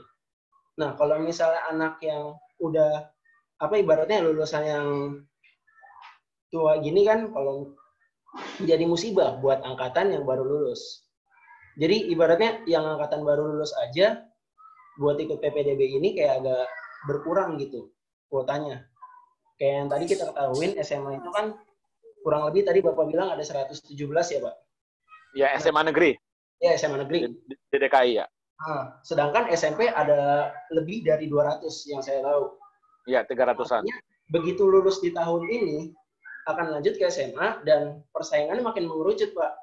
Terus ditambah lagi, dari anak-anak yang udah, yang udah lulus tahun sebelum-sebelumnya, ikut join lagi ke PPDB ini. Nah, yang pertanyaan saya itu, kenapa angkatan yang udah lewat ini nggak dibikin programnya sendiri buat ikut kayak semacam program sekolah paket, begitu Pak. Terima kasih Pak. Oke, ini yang ingin menjawab apakah dari Mbak Fikri dulu atau dari Pak Satriwan? Mungkin Pak Fikri dulu kali ya? Kami persilakan Pak Fikri.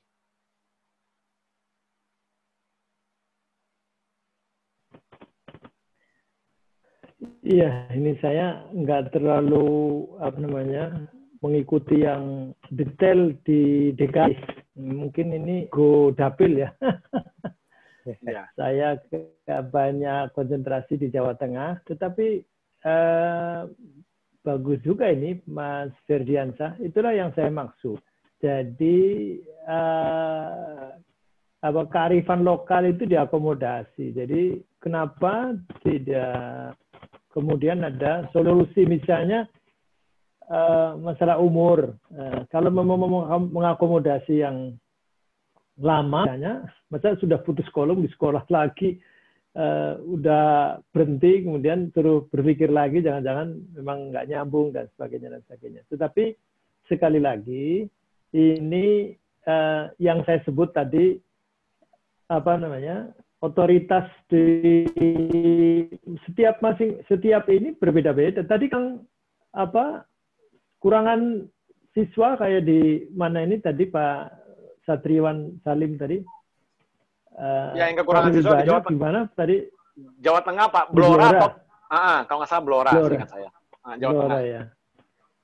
Iya, memang ada beberapa kabupaten kota yang ininya luas. Daerahnya luas, penduduknya sedikit, kemungkinan SARS-nya ada, artinya maksudnya sekolahnya ada, sekolah negeri maksudnya ya, karena ini masih umumnya sekolah negeri.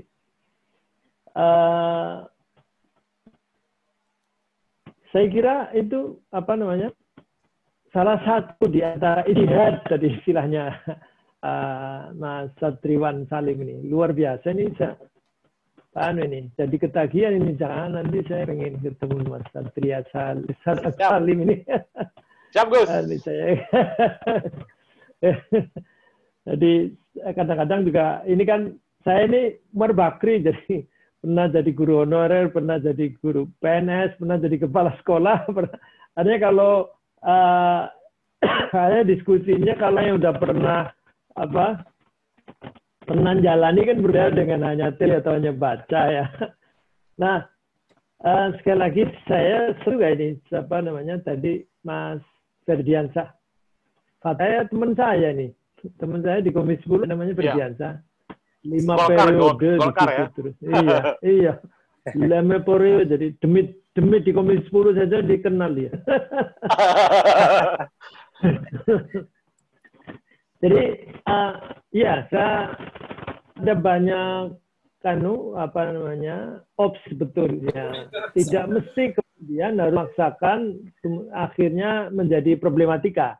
Jadi nggak mesti jadi problematika kalau di Jakarta itu. Jadi harus ada solusi khusus mesti. Tapi saya juga artinya kalau memang tadi saya meskipun ya, bukan, mohon maaf sekali memberikan ini. Saya sudah memberikan masukan ini, Pak Mas Satriwan Salim. Jadi, kalau zonasi, memang, ini zonasi ini, secara filosofi, kemudian prakteknya itu sebetulnya bagus sekali kalau memang benar ya. Tapi kan, backingnya ke negara-negara maju. Dan negara-negara maju itu yang namanya tadi non-diskriminasi benar-benar terjadi. Jadi memang tadi kayak terlanjur favorit, kemudian nanti apa saja mau ada bantuan lewat atau apa, guru segala macam, kebutuhan guru dipenuhi sepenuhnya. Sementara di sekolah-sekolah tertentu sama-sama negeri saja itu nggak dipenuhi. Ya nggak usah jauh-jauh ya. Ada ini mohon maaf nyimpang sedikit sekaligus ngambil waktu ini. Kota Tangerang dengan Kabupaten Bogor. Kota Tangerang itu tidak begitu butuh bantuan sarana prasarana untuk, mungkin wujudnya kalau dari APBN namanya DAK, dana alokasi khusus. Kemudian Kabupaten Bogor itu butuh sarana prasarana yang karena hampir 70% ruang kelasnya rusak. Ini seperti Indonesia secara umum.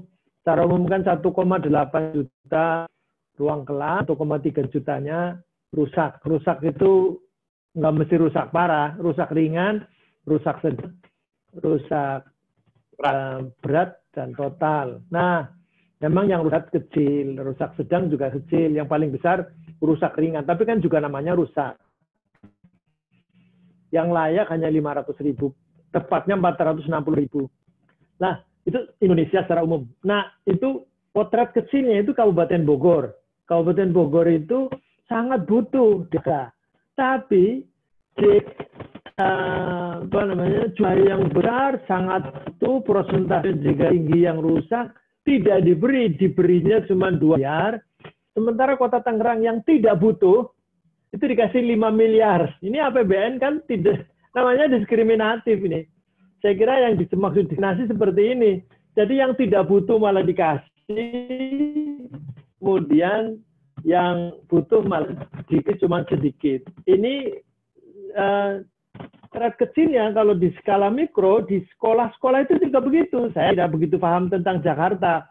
Mana yang udah beberapa kali membuktikan juga kalau daftar bantuan di Kemendikbud itu selalu saja ini kok sekolah-sekolah ini soal bagus kenapa mesti terus-terusan dibantu? Kalau apa gunanya akreditasi yang bagus itu mestinya peran pemerintah semakin berkurang. Justru yang akreditasinya kecil, yang baik, yang jelek, misalnya B atau C atau di bawahnya sekalipun misalnya, itu pemerintah hadir untuk membantu supaya didongkrak supaya itu. Kalau kemudian yang A terus bertahan, yang B dan C kemudian terus juga bertahan dan dibiarkan begitu Pak, saya kira ini yang didiskriminasi menurut saya. Sehingga ada orang pantas lah. Saya kira orang tua sangat rasional, orang tua kan pengen anaknya sekolah di tempat bagus. Untuk apa? Sekolah di tempat yang jelek. Nah, ternyata perlakuan pemerintah juga seperti itu. Sehingga ya mengantarkan orang tua begini. Sehingga ada sedih orang tua yang anaknya tidak kebagian sekolah yang baik. Jadi itu saya kira tadi saya apresiasi nih Mas Ferdiansyah. Betul, salah satu opsi. Kenapa tidak begini? Sah-sah saja sebetulnya. Meskipun tentu akan ada pertimbangan lain. Mungkin mau dibawa ke semua sekolah formal karena sebetulnya formal dan non formal itu ya bedanya kalau nanti apalagi kalau kalau mau menaikkan tingkat APK APM itu kalau nggak melibatkan sekolah non formal atau mungkin kejar misalnya tadi ya kita nggak akan baik kondisinya seperti sekarang ketika misalnya kejar itu bisa diberlakukan untuk misalnya di pesantren misalnya. pesantren belum semuanya. Pesantren itu ada yang sama sekali nggak dapat ijazah, nggak dapat apa. Tapi kalau sisi kemampuan saya kira luar biasa. Tapi dia nggak punya kewenangan apapun karena tidak punya legalitas dari negara. Saya kira itu, mohon maaf agak jauh, tapi saya mau apresiasi sama Pak Mas Ferdiansyah tadi. Oke, itu, baik. Mas Terima kasih, Pak. Alif. Ya, baik. Terima kasih, Pak Fikri. Mungkin untuk karena kita terbatas ya, saya bacakan untuk setelahnya. Ini ada pertanyaan untuk, mungkin saya tunjukkan buat Pak Satriwan ya. Dari Ahmad Afandi, Pak. Dia bertanya terkait pendaftaran melalui prestasi ya. Apakah siswa yang sekolah di sekolah dengan akred tinggi berkesempatan untuk lanjut ke jenjang berikutnya lebih tinggi dibandingkan dengan siswa yang sekolah di sekolah yang akrednya lebih rendah? Atau memang murni nilai hasil dari belajar tersebut? Nah, bagaimana Pak untuk jawabannya? Dari Ahmad Afandi untuk Pak Satriwan, kami persilahkan. Ya, makasih moderator. Saya tadi sedikit ingin menjawab, meneruskan yang Gus Fikri jelaskan. Saya sudah kirim ke Raffi, nanti tolong di-share di chat room Raffi. Jadi 2019 itu Gus, yang sepi-sepi itu sekolahnya kekurangan murid itu di Blora ya. Nah, 2020 Gus, ini lebih banyak lagi Gus. 2020. Saya nggak tahu ini dapil Gus Fikri, bukan setahu saya Gus Fikri Tegal ya. Banyumas, kemudian Banjarnegara, kemudian Temanggung. Ya, jadi memang di Jawa Tengah ini khususnya di daerah pedesaan itu mereka kekurangan siswa justru. Ya tadi saya sebut Banyumas, Banjarnegara, Temanggung itu yang 2020, yang sebelumnya di Blora. Oke. Yang tadi saya pikir paket A, paket BC itu saya pikir bisa menjadi opsi ya. Saya juga tidak tahu apa latar belakang Kemdikbud memberikan batas tertinggi Gus, 21 tahun untuk SMA. Itu di pasal 7 Gus, Permendikbud. Jadi calon peserta didik kelas 10 SMA setinggi-tingginya 21 tahun. Itu memang sudah 4 tahun ini begitu di Permendikbud. Kalau 21 tahun Gus, itu bukan anak lagi namanya. Dia nggak bisa minta perlindungan ke KPAI lagi, even dia sekolah. Yang kedua, secara psikologi, kalau dia nanti bergabung atau satu ruangan dengan anak yang 14 tahun, 15 tahun, 16 tahun, secara psikologi udah beda kan, Gus? Mohon maaf, secara mungkin seksual juga sudah berbeda gitu. Karena 21 tahun, 20 tahun, coba. Nah, ini kan saya nggak tahu juga. Kenapa pemerintah tidak mengalihkan ke pendidikan non-formal? Atau yang sekarang disebut pendidikan masyarakat ya Gus, bukan PNFI lagi. Jadi PENMAS. Atau disebut pendidikan kesetaraan. Nah, kedua-duanya teman-teman, ini ada di dalam sistem pendidikan nasional. Jangan dikatakan pendidikan non-formal atau kesetaraan itu adalah pendidikan yang sisa-sisa. Tidak, itu dua-duanya sebagai anak kandung dari sistem pendidikan nasional. Ya kan? Padahal saya tahu beberapa waktu lalu PNFI atau PENMAS ini digalakkan oleh pemerintah, tapi kenapa sekarang yang umurnya 20 tahun itu tidak dikesanakan gitu. Nah, lagi-lagi data di DKI menunjukkan yang usianya 18 sampai 21 tahun itu Gus, selama kemarin PPDB itu hanya 80 orang. Artinya nggak banyak-banyak amat gitu. Se-DKI hanya 80. Seandainya karena dia miskin, mestinya kan nggak masuk ke zonasi, masuk aja ke afirmasi. Nah, fakta yang saya temukan, Gus, karena saya kebetulan sampai sekarang ada di grup orang tua, yang kemarin demo-demo itu, saya dimasukkan, itu yang pemegang KJP saja, Gus, nggak masuk. Pemegang KJP padahal, artinya dia miskin, kan? Tidak masuk. Yang kedua, rumahnya selemparan batu, kalau kata Kang Huda itu. Selemparan batu dari sekolah ke rumah, artinya deket. Nah, itu kan ini yang mesti kita soroti gitu, dengan khusus yang DKI lah, kita ngomongin DKI misalnya sekarang.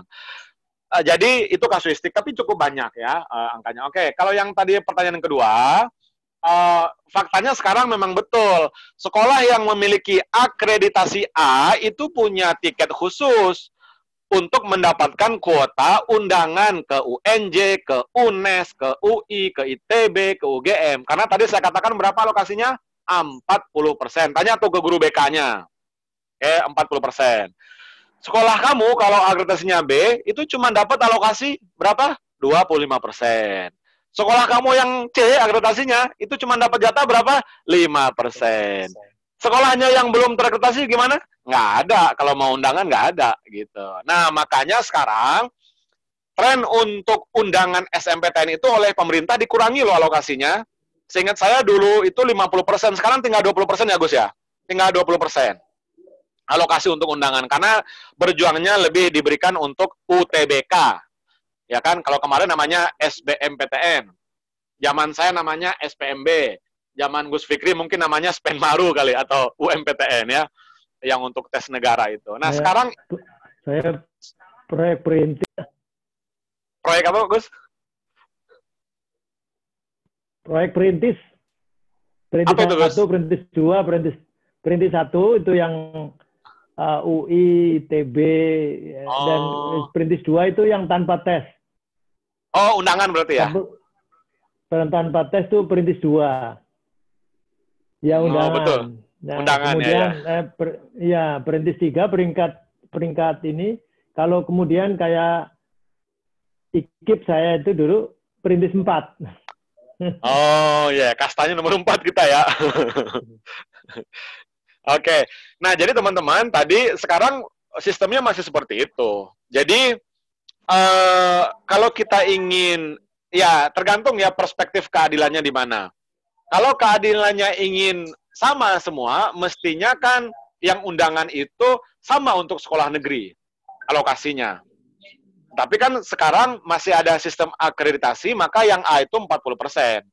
Nah, yang tidak adil adalah sekolah-sekolah yang akreditasinya tinggi itu, mereka punya KKM tinggi pula. Tahu KKM ya? Teman-teman tahu ya? Ingat kan masih SMA, KKM? Kriteria ketuntasan minimal atau minimum. Jadi, di SMA 1 Semarang atau 5 Semarang yang unggulan itu, pasti KKM-nya tinggi tuh. Pasti KKM-nya minimal 80 atau 85. Ya kan? Jadi kalau masuk UI atau masuk UGM ITB, mungkin ya tentu lebih besar peluangnya ketimbang SMA negeri di Semarang yang KKM-nya 75 atau 70. Karena kan tinggi-tinggi pasti nilainya gitu. Ya kan, makanya dengan zonasi semuanya diacak-acak tuh. Ya, zona-zona nyaman tadi itu ya. Diacak-acak gitu kan. Karena inputnya sekarang sudah beragam gitu. Tidak tidak yang tinggi-tinggi lagi. Jadi gitu. Oke, makasih untuk jawabannya Pak Satriwan. Ini kayaknya banyak ini, dari Aceh juga ada nih kayaknya nih. Iya nih, banyak banget pertanyaannya Pak. Oke, saya bacakan lagi ya untuk selanjutnya dari Cut Putru dari UIN Araniri, Aceh. Ingin bertanya terkait sistem PPDB saat ini menyebabkan guru kesulitan mengajar karena pencapaian akademik siswanya terlalu beragam. Ada tidak solusi apa yang akan dilakukan oleh sekolah tersebut? Mungkin saya ajukan ke Pak Satriwan lagi mungkin ya untuk lebih teknisnya. Silakan Pak. Ya, kalau terima kasih dari Adinda kita dari mana ini? Dari UIN Araniri ya. Iya Aceh Pak. Aceh. Jauh sekali nih. Nggak jauh kok, kalau dari Padang nggak jauh ya. Karena perspektif kamu Jakarta sih ya. Iya benar. Papua itu deket loh kalau dari NTT ya. Dari Jakarta ya jauh gitu. Jadi tergantung perspektif. Oke. Kalau jawabannya teknis, mungkin saya bisa jawab. Tapi kalau jawabannya kebijakan, tentu harusnya yang menjawab Pak Hamid atau Mas Menteri ya. Gitu ya, Gus Fikri ya. Apakah harus ada apa namanya? Tapi ginilah teman-teman. Saya ngajar di SMA, ya kan? Tapi saya sekolah swasta relatif tidak terpengaruh gitu oleh zonasi dan sebagainya. Saya ngajar di SMA Lab School Jakarta, Gus, yang punya UNJ. Ekip Jakarta, sama Prof. Koni, Prof. Arif Rahman ya, dulu gitu. Nah, maksudnya begini, ketika inputnya sekarang beragam, tentu tantangan guru mengajar lebih tinggi ya, karena anaknya tidak pintar-pintar semua gitu, tidak homogen kaya dan homogen akademiknya tinggi kan. Di situ justru tantangan kita untuk mendesain, menyiapkan metode pembelajaran yang ramah terhadap berbagai kelas. Ingat loh, sekolah itu pendidikan itu untuk memperpendek jarak loh. Itu filosofinya. Sekolah itu untuk memperpendek jarak. Apakah jarak sosial, jarak budaya, jarak agama, jarak kelas ekonomi, ya enggak? Ketika di kelas kan kita sama semua. Ya kan, seragamnya sama, gurunya sama, tidak ada kan eksklusivitas terhadap anak tertentu gitu misalnya perlakuannya. Makanya pendidikan itu untuk memperpendek jarak. Tapi dengan corona, pendidikan menjadi memperpanjang jarak gitu ya. Makanya disebut PJJ kan. Gitu ya Gus Fikri ya. Nah, jadi ya bahkan ya menteri kita jauh juga kan dari Singapura. Jadi menterinya PJJ juga mungkin ya. Nah, balik yang tadi, saya pikir tantangannya akan lebih besar. Makanya sekarang Kemdikbud itu punya pola yang saya sih sementara ini mengapresiasi yang namanya guru penggerak itu. Yang kedua, sekolah penggerak. Yang ketiga adalah organisasi penggerak. Nah, saya masuk ke guru penggerak. Saya pikir model-model pelatihan nanti yang akan dibuat oleh guru penggerak ini, filosofinya kan dari guru oleh guru untuk guru. Ya kan? Kemudian guru-guru penggerak yang inspiratif ini nanti mereka akan melatih kawan-kawannya gitu. Nah, artinya adalah dengan input yang berbeda, teman-teman guru tentu zona nyamannya akan mulai terganggu tanda kutip gitu. Yang biasanya mengajar anak-anak homogen pintar sekarang ada yang tinggi, ada yang sedang kecepatannya, ada yang belum cepat. Nah, sebagai seorang pendidik yang profesional tentu kita harus memberikan pelayanan ya kepada mereka yang berbeda-beda tadi gitu. Sehingga kita bisa memberikan ruang pelayanan kepada yang cepat, yang sedang maupun yang belum cepat. Makanya belajarnya jangan orientasinya mendapatkan UN tinggi, apalagi UN sudah nggak ada kan. Saya ingat ada kata-kata mutiara zaman Yunani dulu, kalau nggak salah yang berbicara Cicero, apa kata-kata mutiara, apa quotes-nya, non scholae sed vitae discimus. Ya, non scholae sed vitae discimus. Jadi sekolah itu, sekolah itu tujuannya bukan untuk mendapatkan nilai-nilai yang tinggi gitu kan, tetapi bagaimana anak itu bisa belajar tentang kehidupan. Nah, Ki Hajar Dewantara juga mengingatkan kita bahwa belajar di perguruan atau di taman siswa itu atau di sekolah itu justru untuk mengembangkan karakter agar anak-anak ini tahu tentang jati dirinya sehingga dia tahu mana yang baik dan yang tidak gitu. Bukan untuk semata-mata mengejar ilmu pengetahuan. Nah, sekarang ilmu pengetahuan kan dibisniskan. Nilai kan dibisniskan ketika ada UN, ada sekarang UN sudah tidak ada, ya kan? Makanya lembaga bimbel berpengaruh juga gitu. Jadi anak ini pinter gara-gara apa? Gara-gara UN apa guru? Gara-gara guru atau bimbel? Saya rasa di kota-kota besar anak itu pintar gara-gara lembaga bimbel. Yang punya akses kepada lembaga bimbel siapa? Ya yang kaya. Teman-teman harus tahu, sejak 2000 kita ikut standar PISA, kita ikut tes PISA yang dilaksanakan oleh OECD, itu matematika kita, literasi kita, dan sains kita sampai detik ini istiqomah kita di bawah. Yang lebih parah lagi, literasi kita itu poinnya sama literasi tahun 2000 dengan 2018 kemarin. 371. Jangan lihat peringkat ya, peringkat pasti di bawah. Skornya aja sama, berarti 18 tahun ini negara tidak ada kemajuan dalam hal literasi. Literasi bukan maksudnya membaca ya, tetapi kemampuan memahami teks dan menghubung-hubungkan teks dengan konteks dan seterusnya. Matematika juga seperti itu. Ya, artinya kalau dikatakan anak Indonesia itu nilainya tinggi-tinggi gitu kan, rapotnya tinggi-tinggi, kenapa literasinya rendah? Kenapa matematikanya rendah? Kenapa sainsnya rendah? Jangan-jangan nilai yang kita peroleh di rapot itu adalah nilai semu. Karena kita hanya mampu mendrilling tadi, mendrill, mengulang-ulang. Bukan berpikir kritisnya itu yang kita dapat, tapi kemampuan mengingat, menghafal. Kalau kita di guru, kita tahu apa yang disebut dengan taksonomi, belum itu. Kita baru level C1, C2.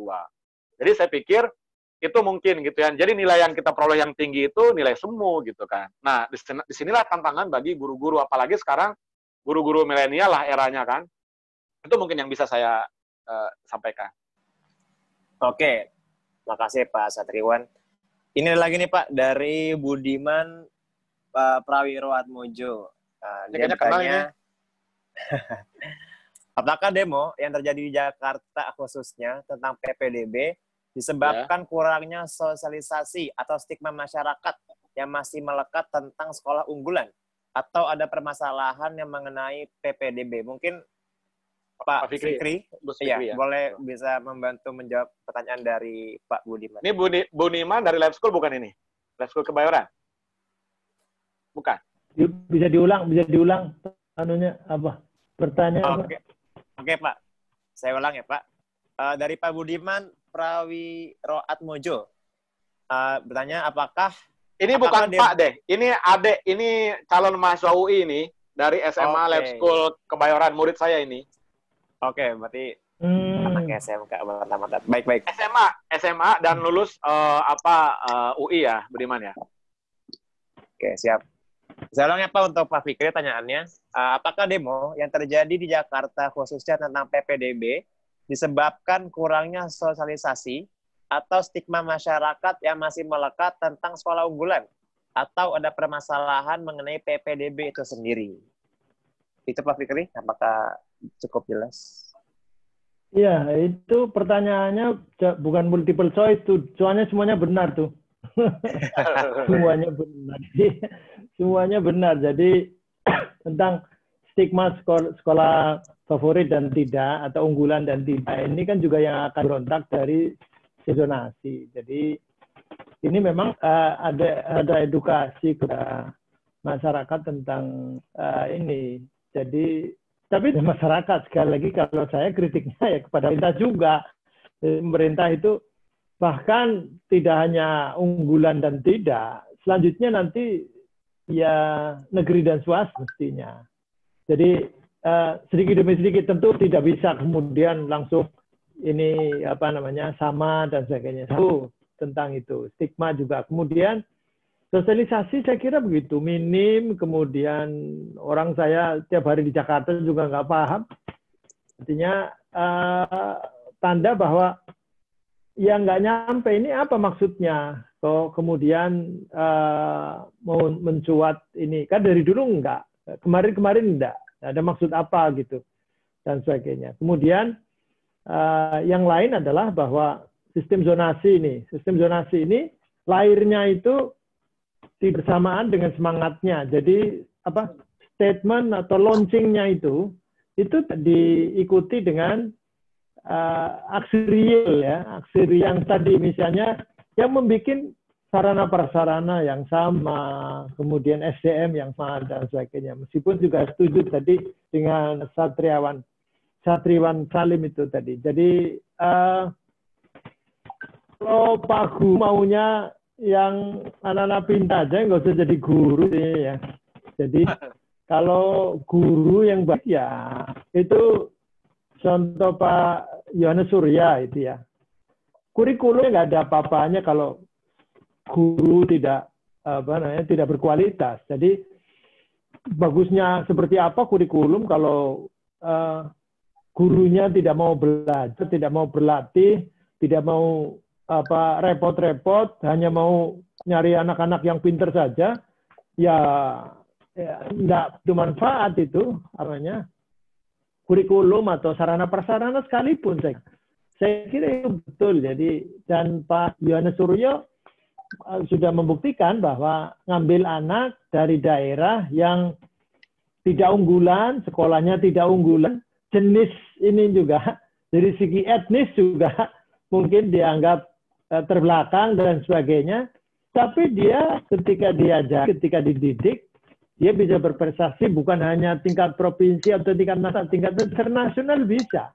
Dengan ilmu yang mungkin jadi momok bagi anak-anak, bagi siswa SMA, misalnya fisika misalnya. Ambil anak dari Papua, juara internasional, Olimpiade Internasional Fisika. Ini kan saya kira ini yang harus kalau ini semua mungkin calon guru atau sudah jadi guru, saya kira kita harus bisa mengubah mindset. Kalau kepengen nilai kita baik, guru itu menjadi baik, ya bukan yang masuk ke sekolah baik dengan sarana yang bagus, bukan. Bahkan mungkin masuk ke sekolah yang tanpa apa-apa, tapi dia bisa mencetak murid yang mungkin juga, kalau dulu istilahnya NEM ya, atau SKHUN kecil, tapi dia bisa berprestasi bagus. Itu saya kira tidak adil ya. Nanti kalau anak-anak pinter kemudian hanya dikasih tugas, kemudian dia sukses klaim gurunya itu murid saya. Saya kira ini jangan-jangan bukan murid dia, bimbel tadi. Murid bimbel karena drill dan sebagainya. Saya kira ini sedikit demi sedikit, apalagi dengan COVID-19 ini saya kira sudah harus banyak inovasi terhadap proses belajar mengajar. Dan ini sekarang ini masih belum banyak inovasi. Ya belajar dari rumah, kemudian padanya seperti ini, tak ada interaksi, tanpa ada semacam ini. Saya kira ini berbahaya, karenanya saya kira tantangan buat guru yang sekarang dan mungkin yang calon guru juga, supaya ke depan udah jangan bangga dengan sekolah hebat. Sekolah yang tidak hebat tetapi mencetak generasi hebat ini saya kira ini. Dan saya ini kan sudah mulai harus ini ya, nggak boleh menilai anak, misalnya ini anak bodoh, anak pinter segala macam itu sehingga sudah nggak relevan sekarang ini, sudah tidak begitu relevan. Sekarang ini kan yang baik ya anak bisa berkolaborasi, bisa bersama, orang yang bisa yang punya karakter, punya integritas dan seterusnya. Jadi kemudian nanti akan ditopang dengan skill dia secara spesifik. Yang kalau secara spesifik masing-masing beda-beda. Yang cerdas kepalanya, ada yang cerdas mulutnya, ada yang cerdas telinganya, yang cerdas tangannya dan sebagainya. Multiple intelligence harus sudah mulai aku dan berat guru ke depan ya harus sedikit demi sedikit, tidak hanya diukur dengan satu mata pelajaran, meskipun saya jurusannya listrik ya. Kadang-kadang menjadi momok, ini saya sampai dan saya dulu ngajar bukan SMA yang anaknya pinter-pinter, cerdas-cerdas, namanya kecil-kecil, dan anak dulu bukan SMK ya, namanya STM panjangannya sekolah tanpa mikir gitu.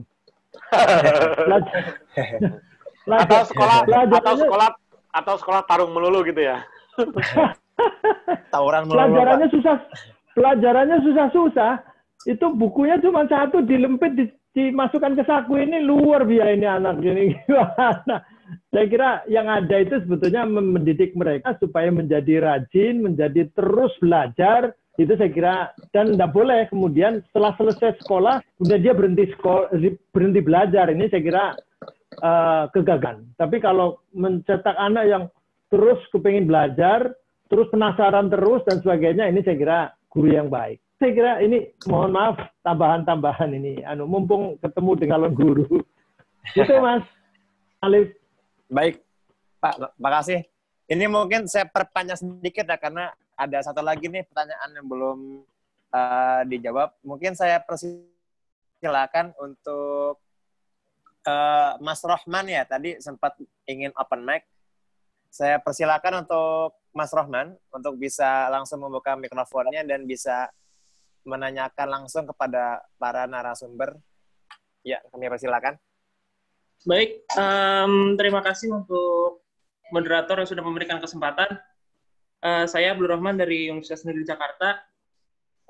Saya ingin memberikan masukan beserta saran saja untuk Pak Fikri di sini sebagai Dewan Perwakilan Rakyat, khususnya di Komisi 10, bahwa konsen mengenai PPDB ada kemungkinan untuk kedepannya akan lebih terfokus bagi siswa dan masyarakat, karena dengan diubahnya format ujian nasional, maka siswa dan masyarakat dan orang tua ini akan lebih terfokus untuk PPDB untuk mendapatkan sekolah-sekolah yang mereka inginkan.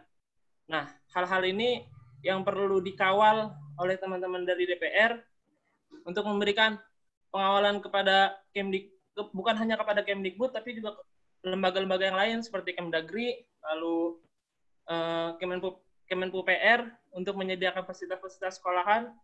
Jadi saya harap untuk kedepannya ada pertimbangan khusus, ada prioritas yang lebih untuk membahas PPDB bersama-sama dengan Kemdikbud lebih awal. Seperti itu. Terima kasih.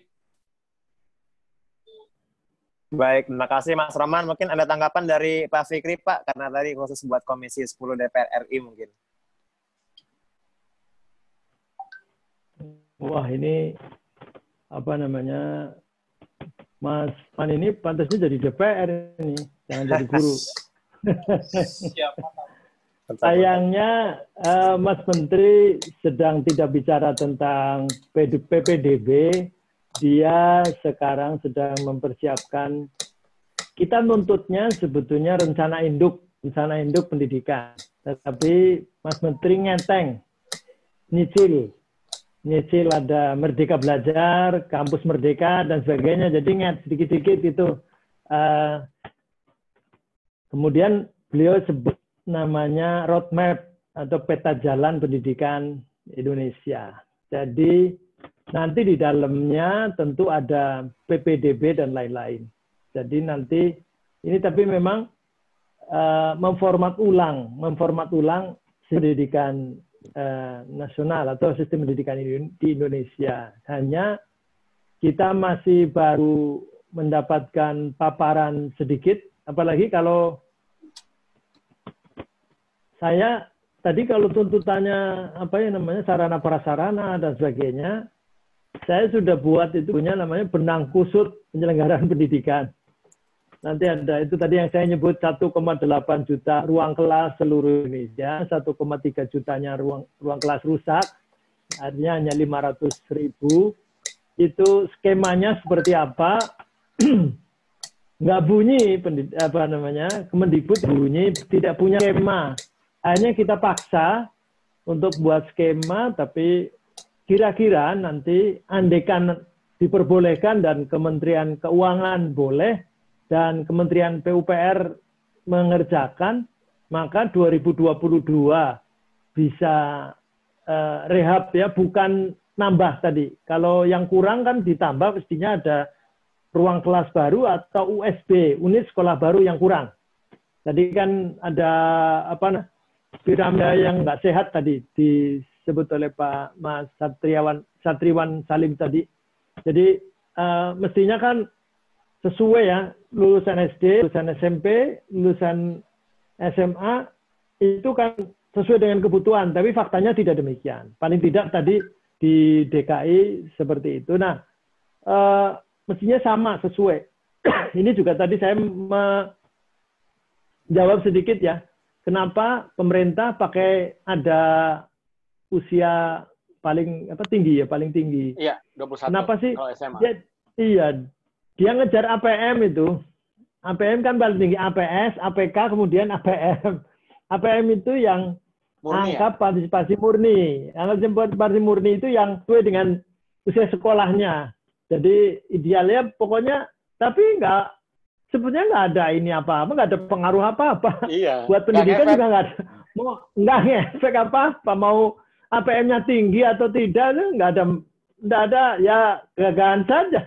Hanya gengsi aja, seperti kalau perguruan tinggi nanti ke world class university gitu. Apa sih kalau kemudian sekarang ini kita ngejar-ngejar sampai kecapean, rankingnya cuma 500. Itu UI, ITB yang paling bagus di Indonesia, itu 500 rankingnya di dunia. Terus mau ngapain kita ngejar world class university? Nggak begitu berpengaruh. Kita juga biasa-biasa saja sebagai bangsa yang bekerja. Nggak ada pengaruhnya world class university. Untuk gengsi aja di mata dunia barangkali. Apa gengsi kemudian menjadi sejahtera, menjadi kualitas pendidikan dianggap baik, kemudian akhirnya orang pada sekolah di Indonesia juga sampai sekarang ya biasa-biasa saja. Kita ini jadi pasar, bukan produsen, tetapi kita menjadi pasar. Mereka malah datang ke sini untuk menjual. Jadi inilah yang problematika kita. Jadi tadi kalau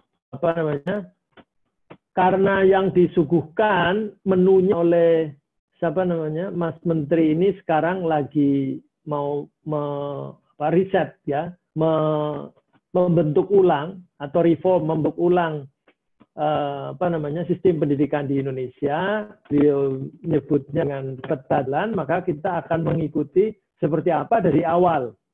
Bahkan sekarang beliau menampilkan profil pelajar Pancasila itu. Kemarin ada kita agak cepat juga. Ada 6. Apa, ada 6. Ya, ada 6. Semula itu ada beberapa hal yang mula masuk di Undang-Undang Dasar, sebut di situ dilan. Wah, ini kita begini. Kalau udah begini-begini ini berbahaya nih. Nah, akhirnya gitu sekarang muncul lagi. Jadi saya kira nggak bisa. Pendidikan itu nggak bisa kemudian lepas dari Undang-Undang Dasar. Undang-Undang Dasar pasal 31 ayat 1, 2, 3 yang itu mengatur tentang bagaimana ke depan cita-cita atau idealisme kita tentang menjelaskan kehidupan bangsa yang tertuang di pembukaan di alinea keempat di preambul itu, pembukaan Undang-Undang 45, kemudian kan di pasal ada. Nah, itu kemudian diremahkan lagi di Undang-Undang Sistem Pendidikan Nasional, Undang-Undang 20/2003. Nah, ini kalau hal-hal lain mungkin bisa menyesuaikan karena 2003 sekarang sudah 2020, mungkin ada beberapa hal yang sudah tidak relevan. Tapi kalau cita-cita dan sebagainya, apa idealisme kita, saya kira kita masih kembali ke Ki Hajar Dewantoro, kita dasar pendidikan di Indonesia. Saya kira nggak bisa kemudian terlalu jauh dari situ. Kalau kemudian diubah, maka kita akan meluruskan. Karena pendidikan ini ada yang harus diinovasi, betul. Tapi juga harus ada yang di reservasi atau konservasi. Jadi ada yang harus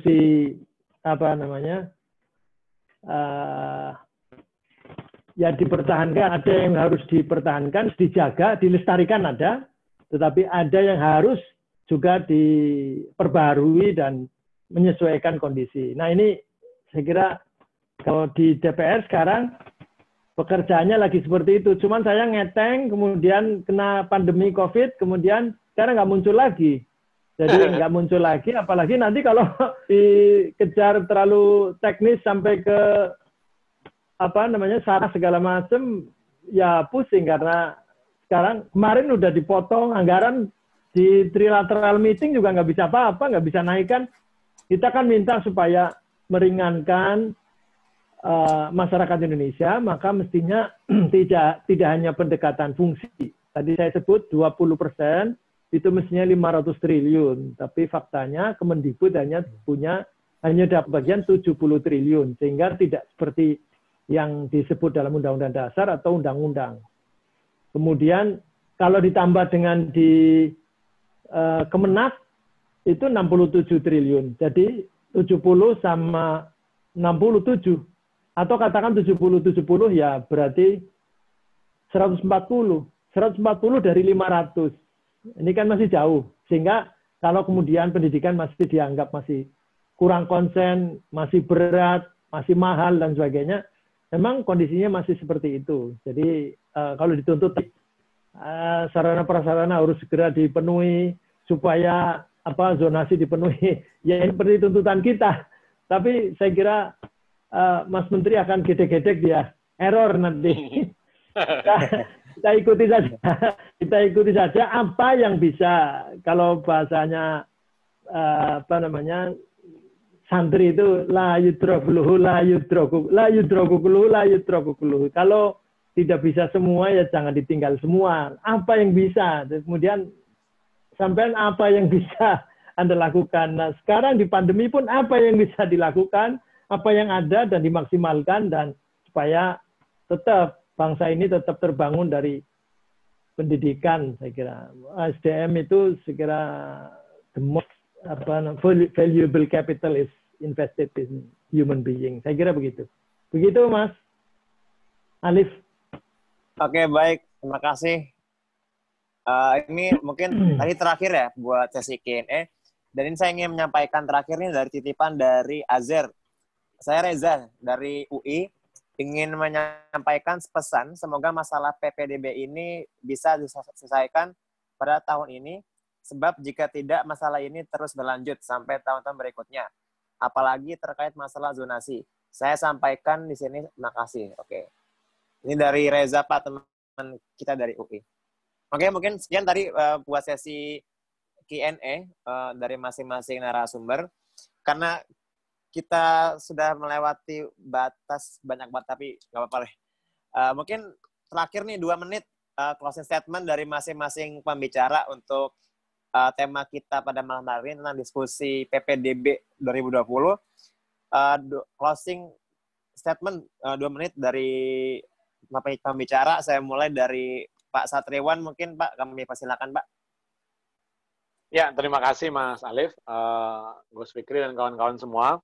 Dalam konteks PPDB, saya berpendapat memang harus ada evaluasi yang total ya, menyeluruh, komprehensif, yang melibatkan 34 dinas provinsi, dinas pendidikan provinsi, dan 514 dinas kota kabupaten, dinas pendidikan kota kabupaten bersama Kemdikbud untuk kembali ke kitoh dari zonasi itu, bahwa zonasi memang akan mendekatkan anak kita ke sekolah gitu, dengan perbaikan-perbaikan, apakah itu sarana, apakah itu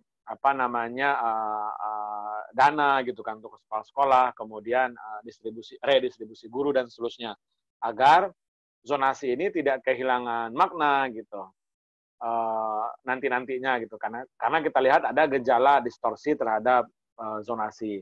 Nah, yang kedua, kami berharap komunikasi, koordinasi dari Mendikbud, ya kan, dari Dikbud dengan daerah-daerah ini betul-betul terjadi gitu. Tidak seperti tahun ini, ya memang ini karena ada pandemi, ada corona, tetapi kan koordinasi kan tidak harus tatap muka, tapi bisa tatap maya kan. Buktinya hari ini kita bisa tatap maya, yang dari Aceh pun bisa hadir gitu.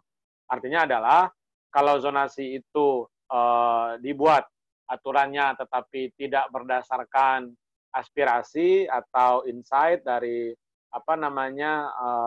kawan-kawan dari Pemda-Pemda, termasuk Kementerian Dalam Negeri, tentu ini akan terus menjadi persoalan setiap tahun gitu. Nah, terakhir untuk para orang tua, saya pikir orientasi belajar kita sekarang itu tidak lagi-lagi hanya untuk mengejar nilai-nilai tinggi gitu kan, tetapi bagaimana belajar yang bermakna, kemudian anak itu bahagia di sekolah belajar gitu kan, dengan guru-guru yang yang baik, yang progresif, yang merhamba kepada anak, kalau kata Ki Hajar Dewantara. Itu mungkin yang bisa saya sampaikan. Terima kasih atas atensinya, Gus Fikri dan kawan-kawan semua. Bila Taufik Hidayah. Assalamualaikum warahmatullahi wabarakatuh. Waalaikumsalam warahmatullahi wabarakatuh. Terima kasih untuk Pak Satriwan. Mungkin selanjutnya dari Pak Fikri, kami persilakan untuk closing statement diskusi PPDB pada hari ini. Kami persilakan Bapak. Saya hanya mau apresiasi saja di forum begini. Salah satu sektor yang sangat penting, bahkan negara ini terbentuk juga salah satu tujuannya adalah mencerdaskan kehidupan bangsa. Kalau tidak mencerdaskan kehidupan bangsa, bubar saja negara ini sebetulnya. Nah, oleh karenanya, jadi betapa pentingnya pendidikan. Nah, sehingga kalau ini semua peserta atau mungkin juga semua yang terlibat dalam diskusi begini, ini jangan berhenti diskusi, terlibatlah dalam hal-hal yang penting seperti pendidikan ini. Saya tadi sudah dalam teori manajemen sekarang ini kan bukan yang kita andalkan bukan materi, bukan kekayaan, bukan alam juga tidak bisa, tapi adalah manusia. The most valuable capital is invested in being. Yang paling berharga dari moral adalah yang diinvestasikan di manusia. Jadi betapa manusia ini sentral, dan kalau kita tidak mendidik, kita tidak membangun manusia dengan baik, maka bangsa ini tidak akan maju. Kemudian terkait dengan era sekarang, era yang digesa dengan pandemi. Kemarin kita nyebutnya era milenial. Orang menyangka bahwa kekayaan individu, kekayaan kelompok, kekayaan bangsa itu pada emas, perak, tambang, minyak, gas, dan kekayaan alam lainnya. Padahal sekarang ini kalau nggak punya ide, kita nggak bisa kemudian menyebut bahwa kita punya modal, kita punya kekayaan. Jadi kekayaan yang sekarang real itu adalah di ide atau inovasi, atau bahasa sekarangnya ideas are your only currency. Jadi mata uang kita sekarang ini bukan tanah, bukan rumah, bukan gedung-gedung besar, bukan gunung yang isinya emas dan sebagainya, enggak. Tetapi mata uang kita sekarang ini adalah ide. Oleh karenanya pendidikan itu juga mengarahkan supaya ide ini tidak berhenti. Nah, sekali lagi saya mau apresiasi diskusi Anda yang sangat muda, yang sudah jadi guru, yang belum jadi guru, dan sebagainya. Mudah-mudahan kalau secara transendental ini dinilai oleh Sang Kholik mempunyai nilai, mempunyai pahala gitu. Mempunyai pahala yang besar di hadapan Allah Subhanahu wa taala. Allahumma amin. Saya kira demikian. Assalamualaikum warahmatullahi wabarakatuh. Waalaikumsalam warahmatullahi wabarakatuh. Oke, terima kasih untuk kedua narasumber kita pada malam hari ini sampai larut jam 10 malam. Sebelum kami tutup webinar pada malam hari ini, kami ingin menyampaikan bahwa dari UNJ dan UNS yang tergabung dalam afiliasi BEM-SI ya, ada namanya Koordinator Isu Pendidikan Dasar Menengah. Kemarin juga sempat ini Pak, kita audiensi dengan Dirjen Dikti terkait tentang PPDB ini juga sebelum ada dibuka ya. Kita sudah bersikap bahwa di BEM-SI, terutama BEM-UNS dan kampus lain yang tergabung dalam Korsur Dikdasmen ini, menyatakan bahwa evaluasi PPDB secara menyeluruh untuk seluruh jenjang agar tidak terulang pada tahun berikutnya kayak gitu. Kami sudah membuat beberapa naskah kebijakan ya, juga kajian-kajian tentang PPDB ini yang include dengan kajian kebijakan pendidikan baik Dikti ataupun Dikdasmen. Mungkin seperti itu yang bisa saya sampaikan ya, selaku kita mahasiswa ini juga sebenarnya nggak cuma diam saja, sebenarnya Bapak Ibu juga ikut andillah dalam istilah katanya dalam pendidikan untuk adik-adik kita nanti yang ingin juga merasakan pendidikan tinggi tingkat universitas. Seperti itu. Hadir pada diskusi malam hari ini, luar biasa sekali antusiasmenya, banyak poin-poin yang sekiranya bisa menjadi refleksi kita bersama tentang PPDB tahun ini. Nanti, untuk kajian nanti akan saya share di ini ya, di grup di grup WhatsApp yang sudah kita buat. Oke, karena dengan keterbatasan waktu sudah kita lampaui ini, sudah pukul 10 kurang 2 menit ya, sudah lebih dari 20 menit lebih dari jadwal. Mungkin sekian dari saya, dari moderator. Semoga teman-teman sekalian bisa mengambil hikmah dan poin kritis dari Pak Satriawan maupun dari Pak Abdul Fikri tentang PPDB ini, dan bisa membawanya ke berbagai diskusi-diskusi umum lainnya agar polemik ini bisa terus menjadi isu dan menemukan solusinya begitu. Mungkin dari saya sekian. Saya selaku moderator pamit undur diri. Selamat malam semuanya. Wassalamualaikum warahmatullahi wabarakatuh. Waalaikumsalam warahmatullahi wabarakatuh. Terima kasih. Terima kasih Pak Satriawan. Terima kasih Gus Fikri. Terima kasih Gus. Geng. Assalamualaikum. Assalamualaikum. Waalaikumsalam.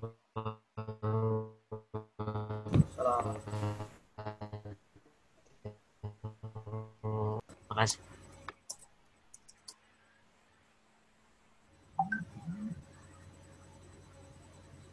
Alhamdulillah kelar.